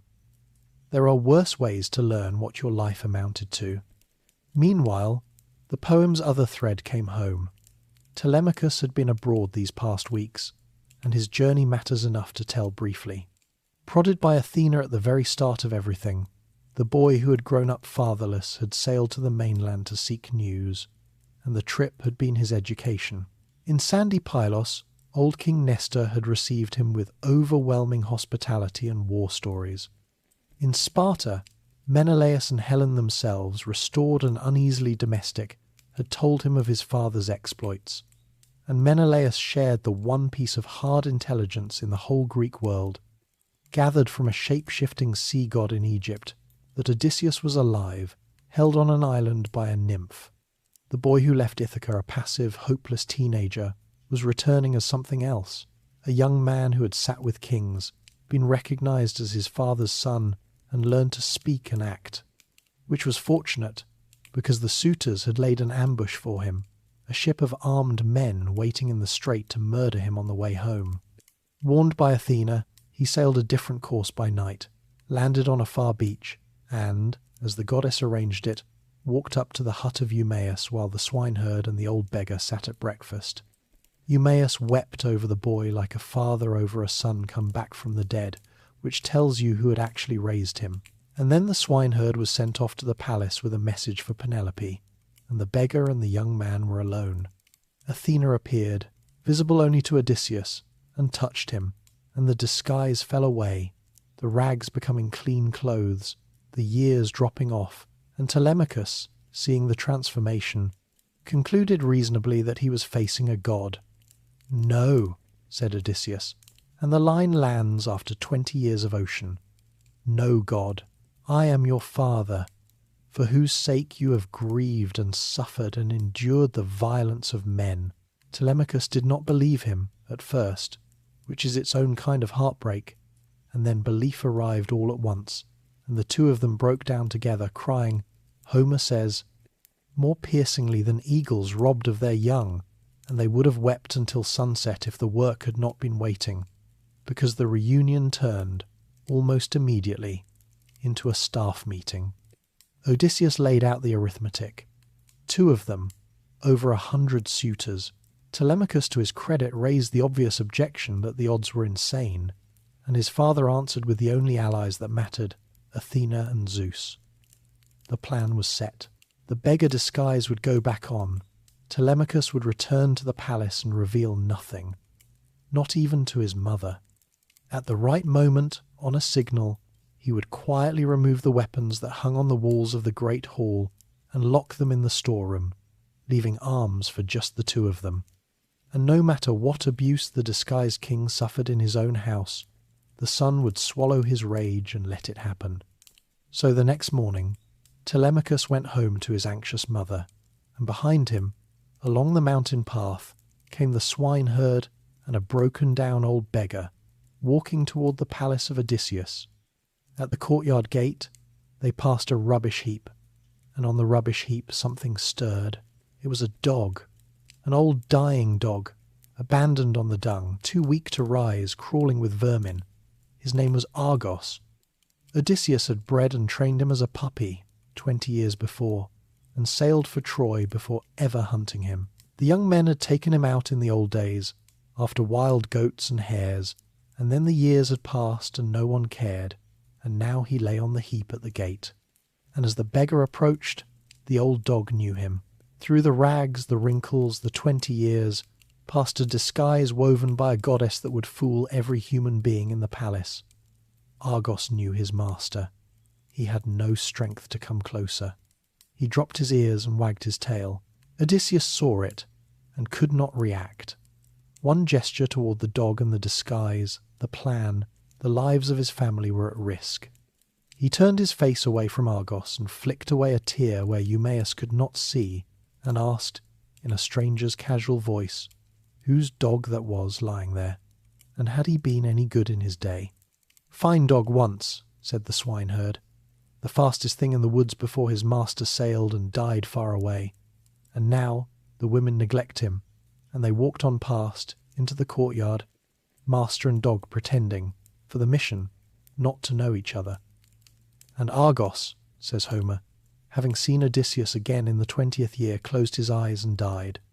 Of all the deaths in this poem, the warriors and kings and crews, it is the dog on the rubbish heap that readers have never gotten over. He asked for nothing, waited without being asked to, and held on, it seems, for exactly one thing. 20 years of the whole epic's meaning, compressed into one wag of a dying tale.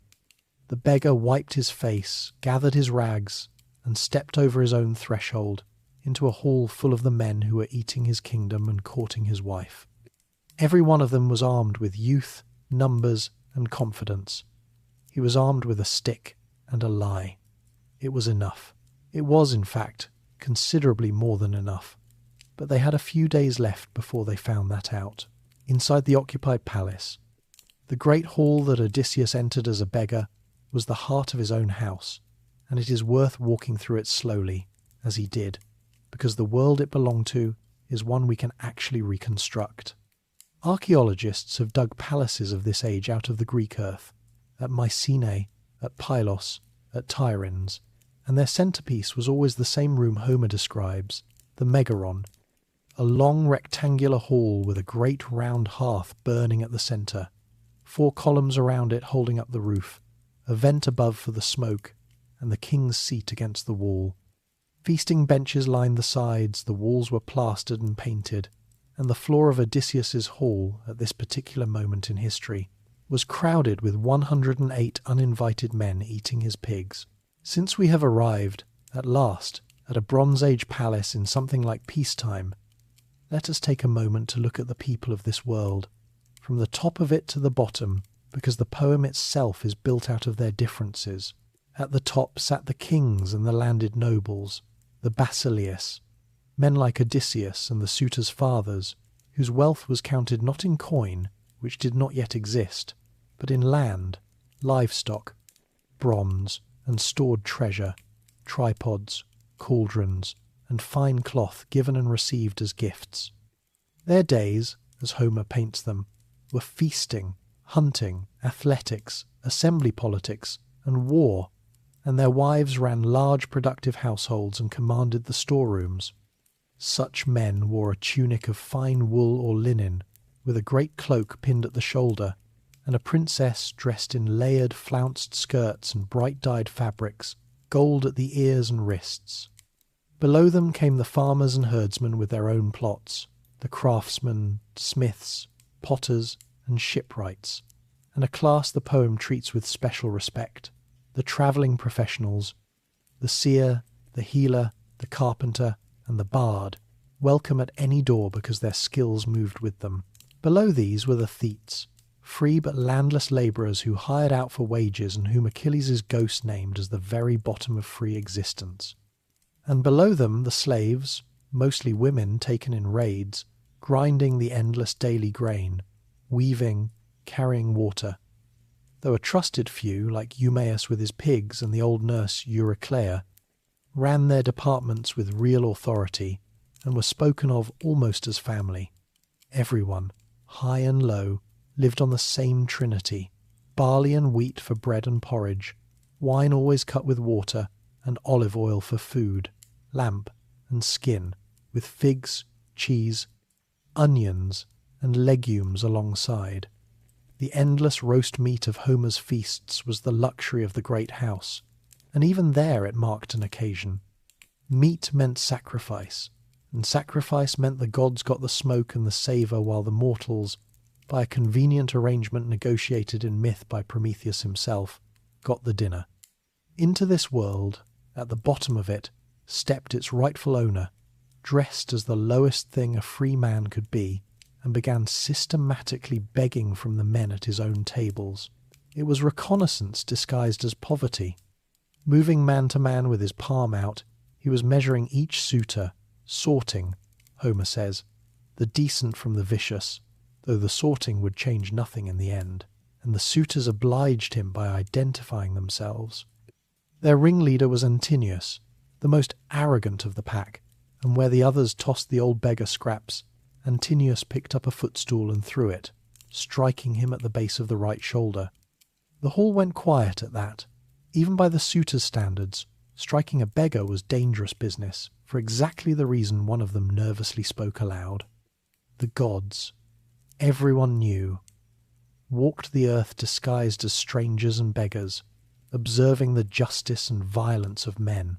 It is the one moment the suitors brush against the truth of their situation, and they go back to their wine. The house tested its master too. A genuine beggar named Iris, the palace's resident sponger, resented the competition and challenged the newcomer to a fist fight, and the suitors, delighted, made a sport of it and put up a prize of goat sausages. Odysseus stripped for the bout, revealing rather more thigh and shoulder than the rags had advertised, hit Iris once, carefully, below the ear, and dragged him out by the leg to prop against the courtyard wall. The suitors laughed themselves helpless and congratulated the old fellow. They had just watched their executioner warm up, and they thought it was dinner theatre. Upstairs, meanwhile, the poem turns to the person this entire war of nerves is actually about. Penelope, 20 years into a defence with no relief in sight, chose this evening to descend into the hall, radiant, and announced to the suitors that the time of decision was approaching, and that proper suitors, by the way, ought to bring gifts rather than eat a woman's house bare.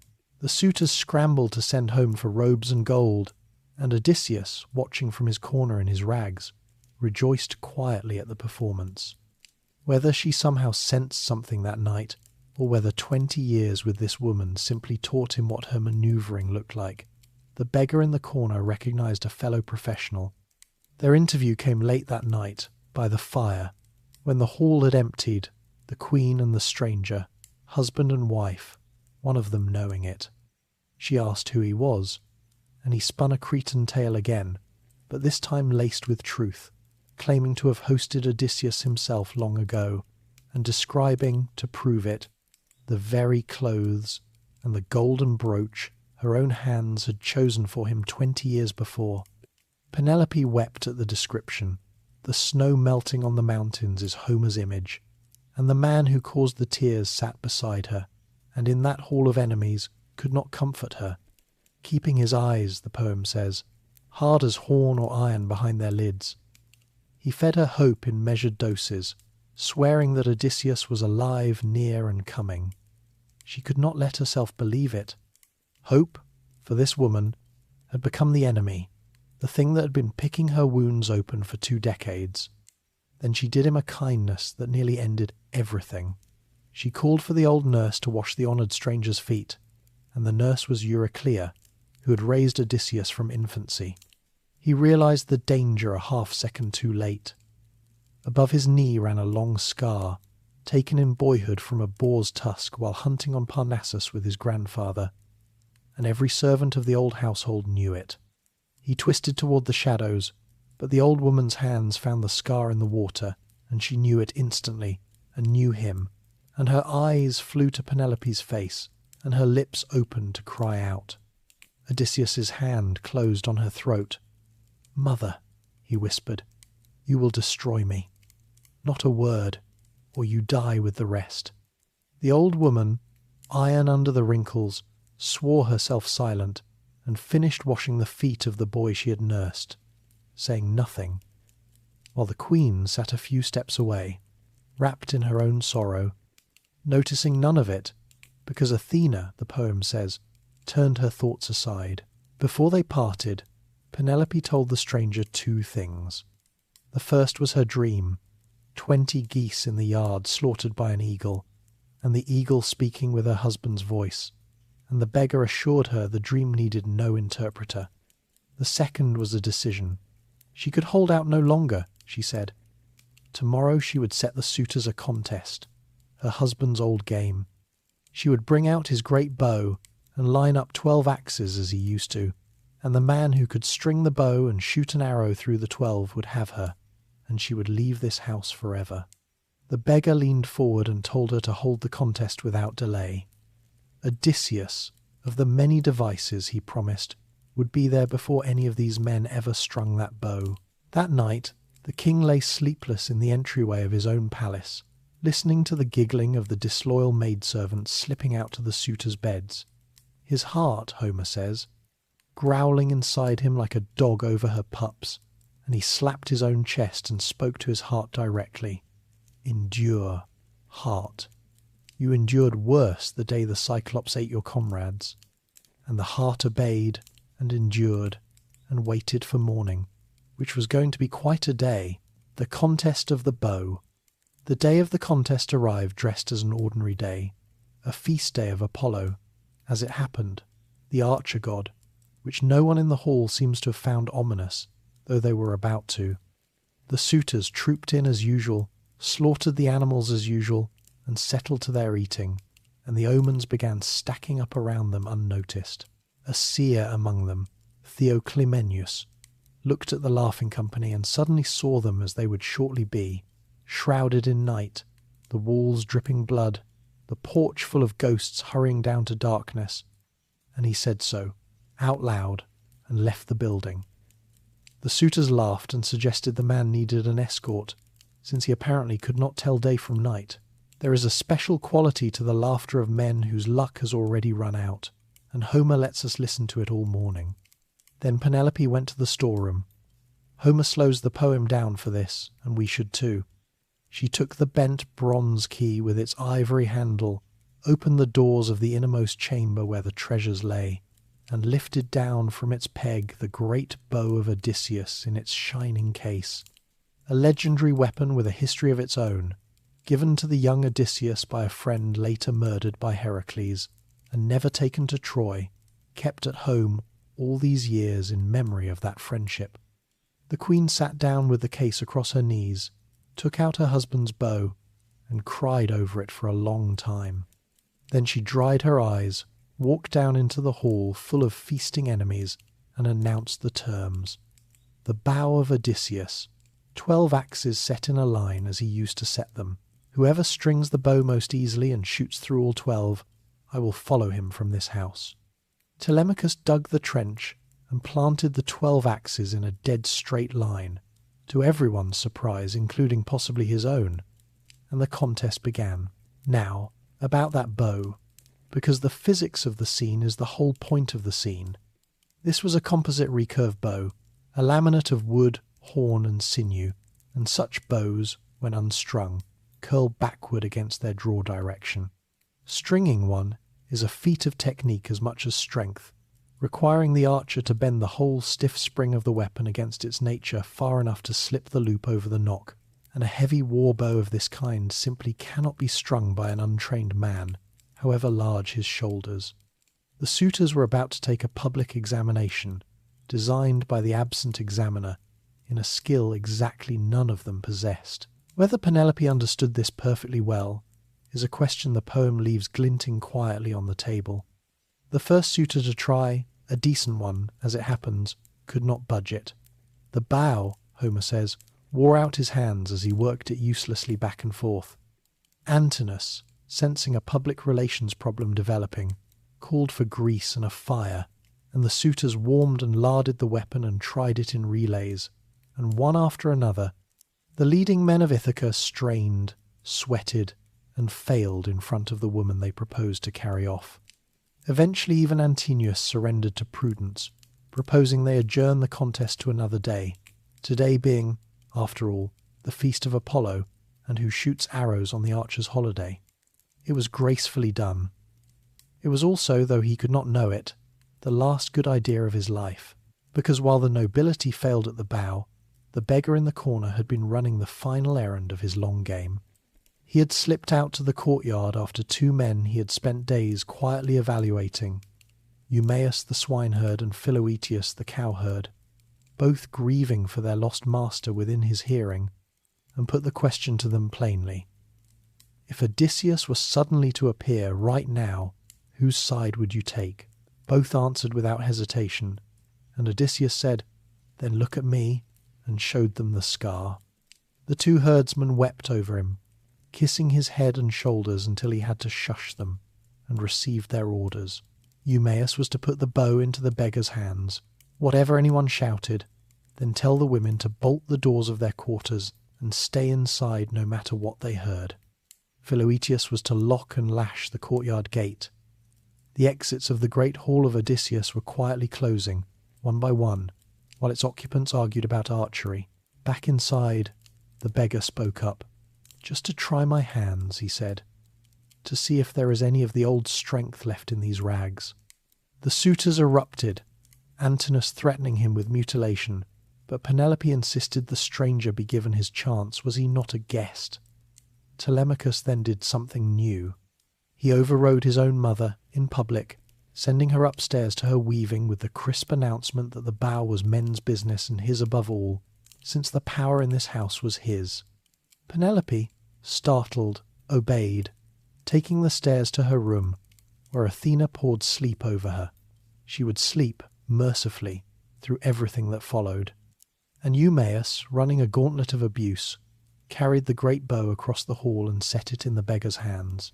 The hall settled, jeering, to watch the tramp embarrass himself, and Homer gives us the moment through their eyes in one of the finest similes he ever built. The beggar turned the bow over and over, this way and that, checking whether worms had eaten the horn in its master's absence, taking his time, while the suitors joked that the old fellow must be a bow fancier or a dealer. Then, the way a singer, a man skilled at the lyre, stretches a new string easily around a peg, without effort, without strain, exactly so did Odysseus string the great bow, one motion. Then he plucked the string with his right hand to test it, and it sang under his touch like a swallow's note. The suitors' faces changed colour.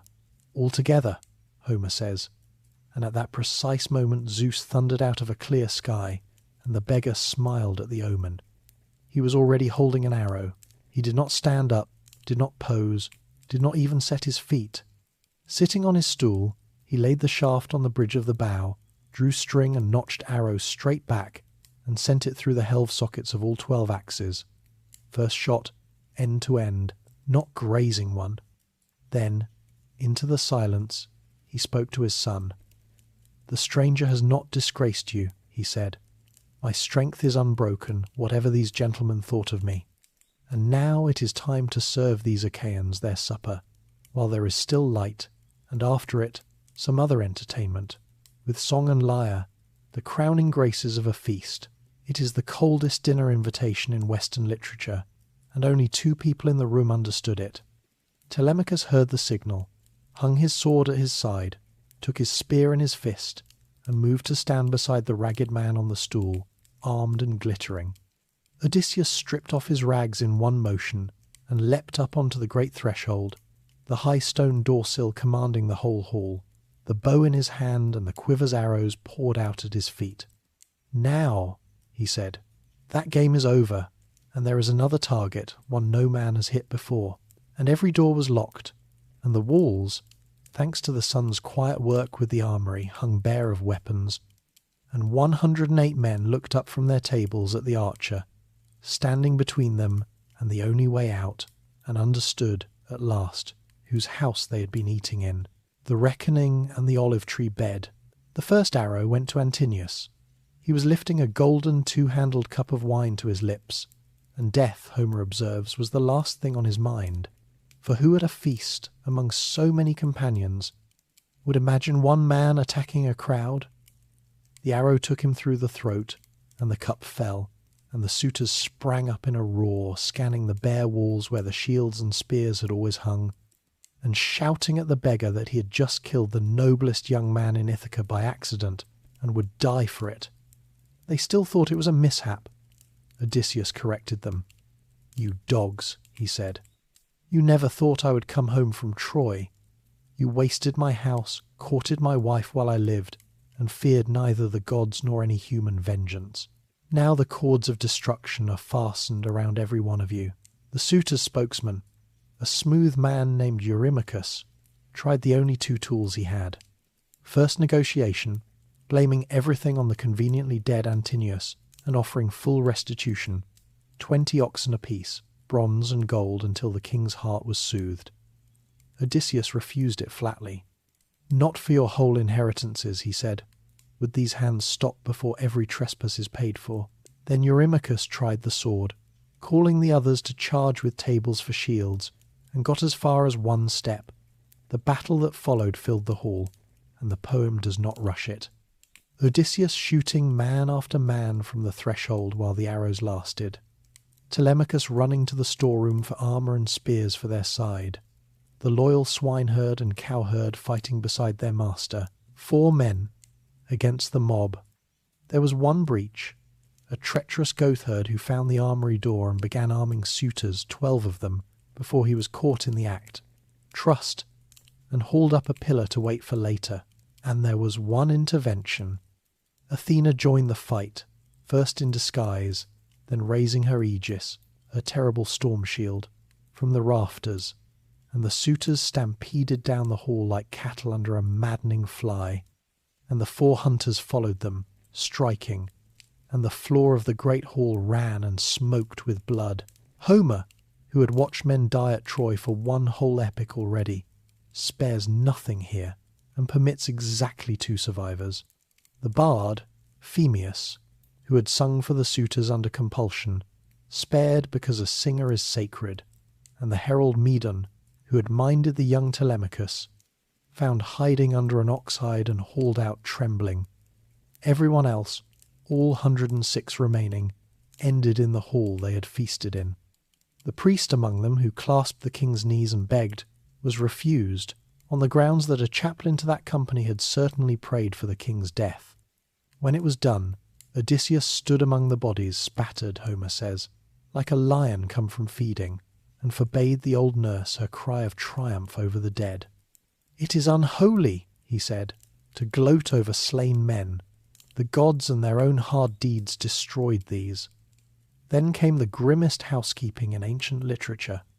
The 12 maidservants who had betrayed the household were made to carry out the corpses and scrub the tables and the floor, and were then, on Telemachus's order, hanged in the courtyard, and the treacherous goatherd was butchered. The poem reports it without flinching and without apology. This was Bronze Age justice in a Bronze Age house, and the Odyssey was never a gentle story. It was a story about the price of things.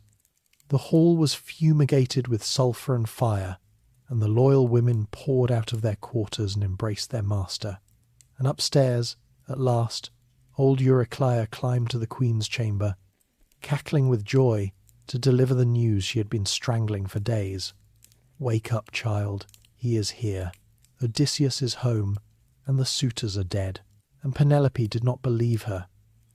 This is the last movement of the poem, and it may be the finest.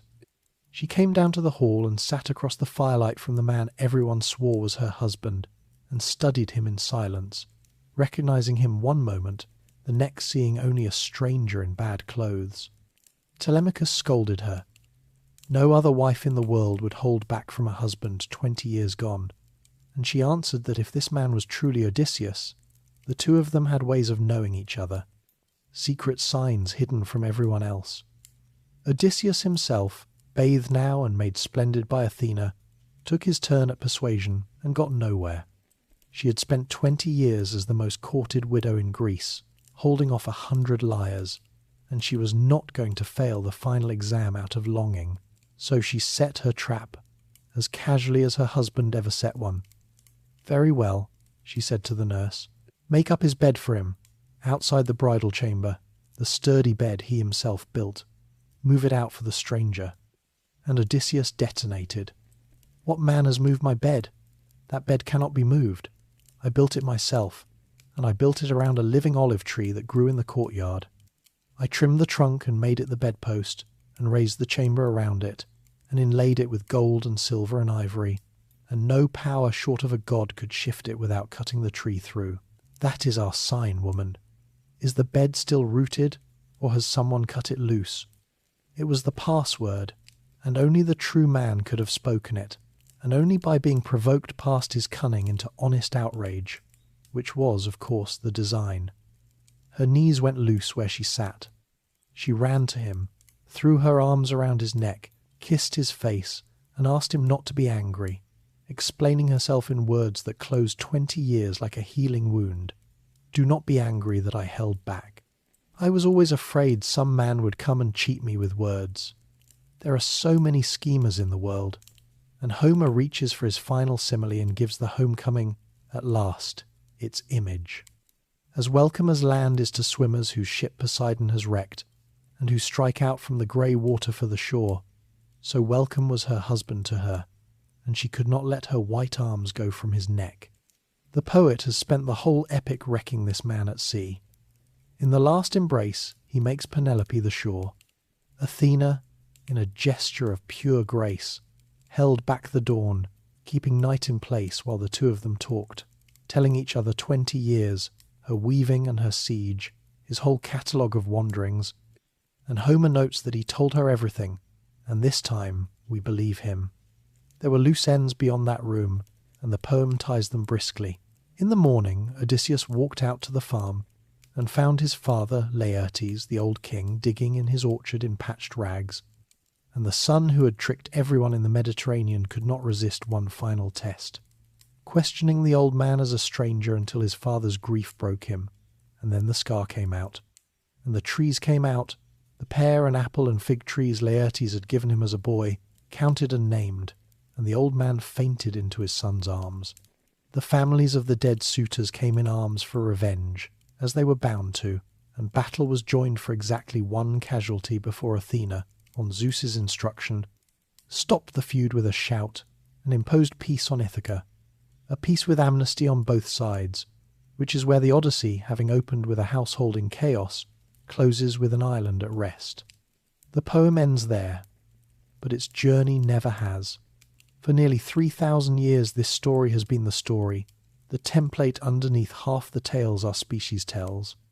Every long way home, every clever underdog, every faithful wait, every wanderer's return borrows from it, mostly without knowing.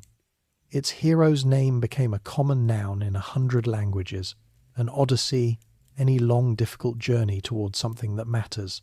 Sailors, soldiers and emigrants have carried it with them. Philosophers have argued with it.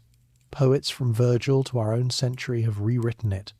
And through all of it, the heart of the thing has stayed exactly where Homer left it, in a man on a beach refusing eternity because it was not home, in a woman unravelling a shroud by lamplight, in a dog's tail moving on a rubbish heap, and in a bed built around a living tree, still rooted, after everything. They found each other again, the two cleverest people in Greece, and the tree held, and the story was over. And now, gently, let it be over for you as well. There is no more sea to cross tonight. The hall is quiet, the fires are banked, and every ship is home. If you are still awake, you do not have to be. Another journey is waiting on your screen whenever you want it, and it will keep. If tonight's voyage carried you somewhere good, you can like the video and subscribe, or leave a thought in the comments, and I will read it in the morning. But that is tomorrow's business. For now, let your body sink a little heavier into the bed, unclench your jaw, let your breathing slow down all on its own, close your eyes and let the sound of the water fade. Sleep is a kind of homecoming too, and yours is right here. Good night and sweet dreams.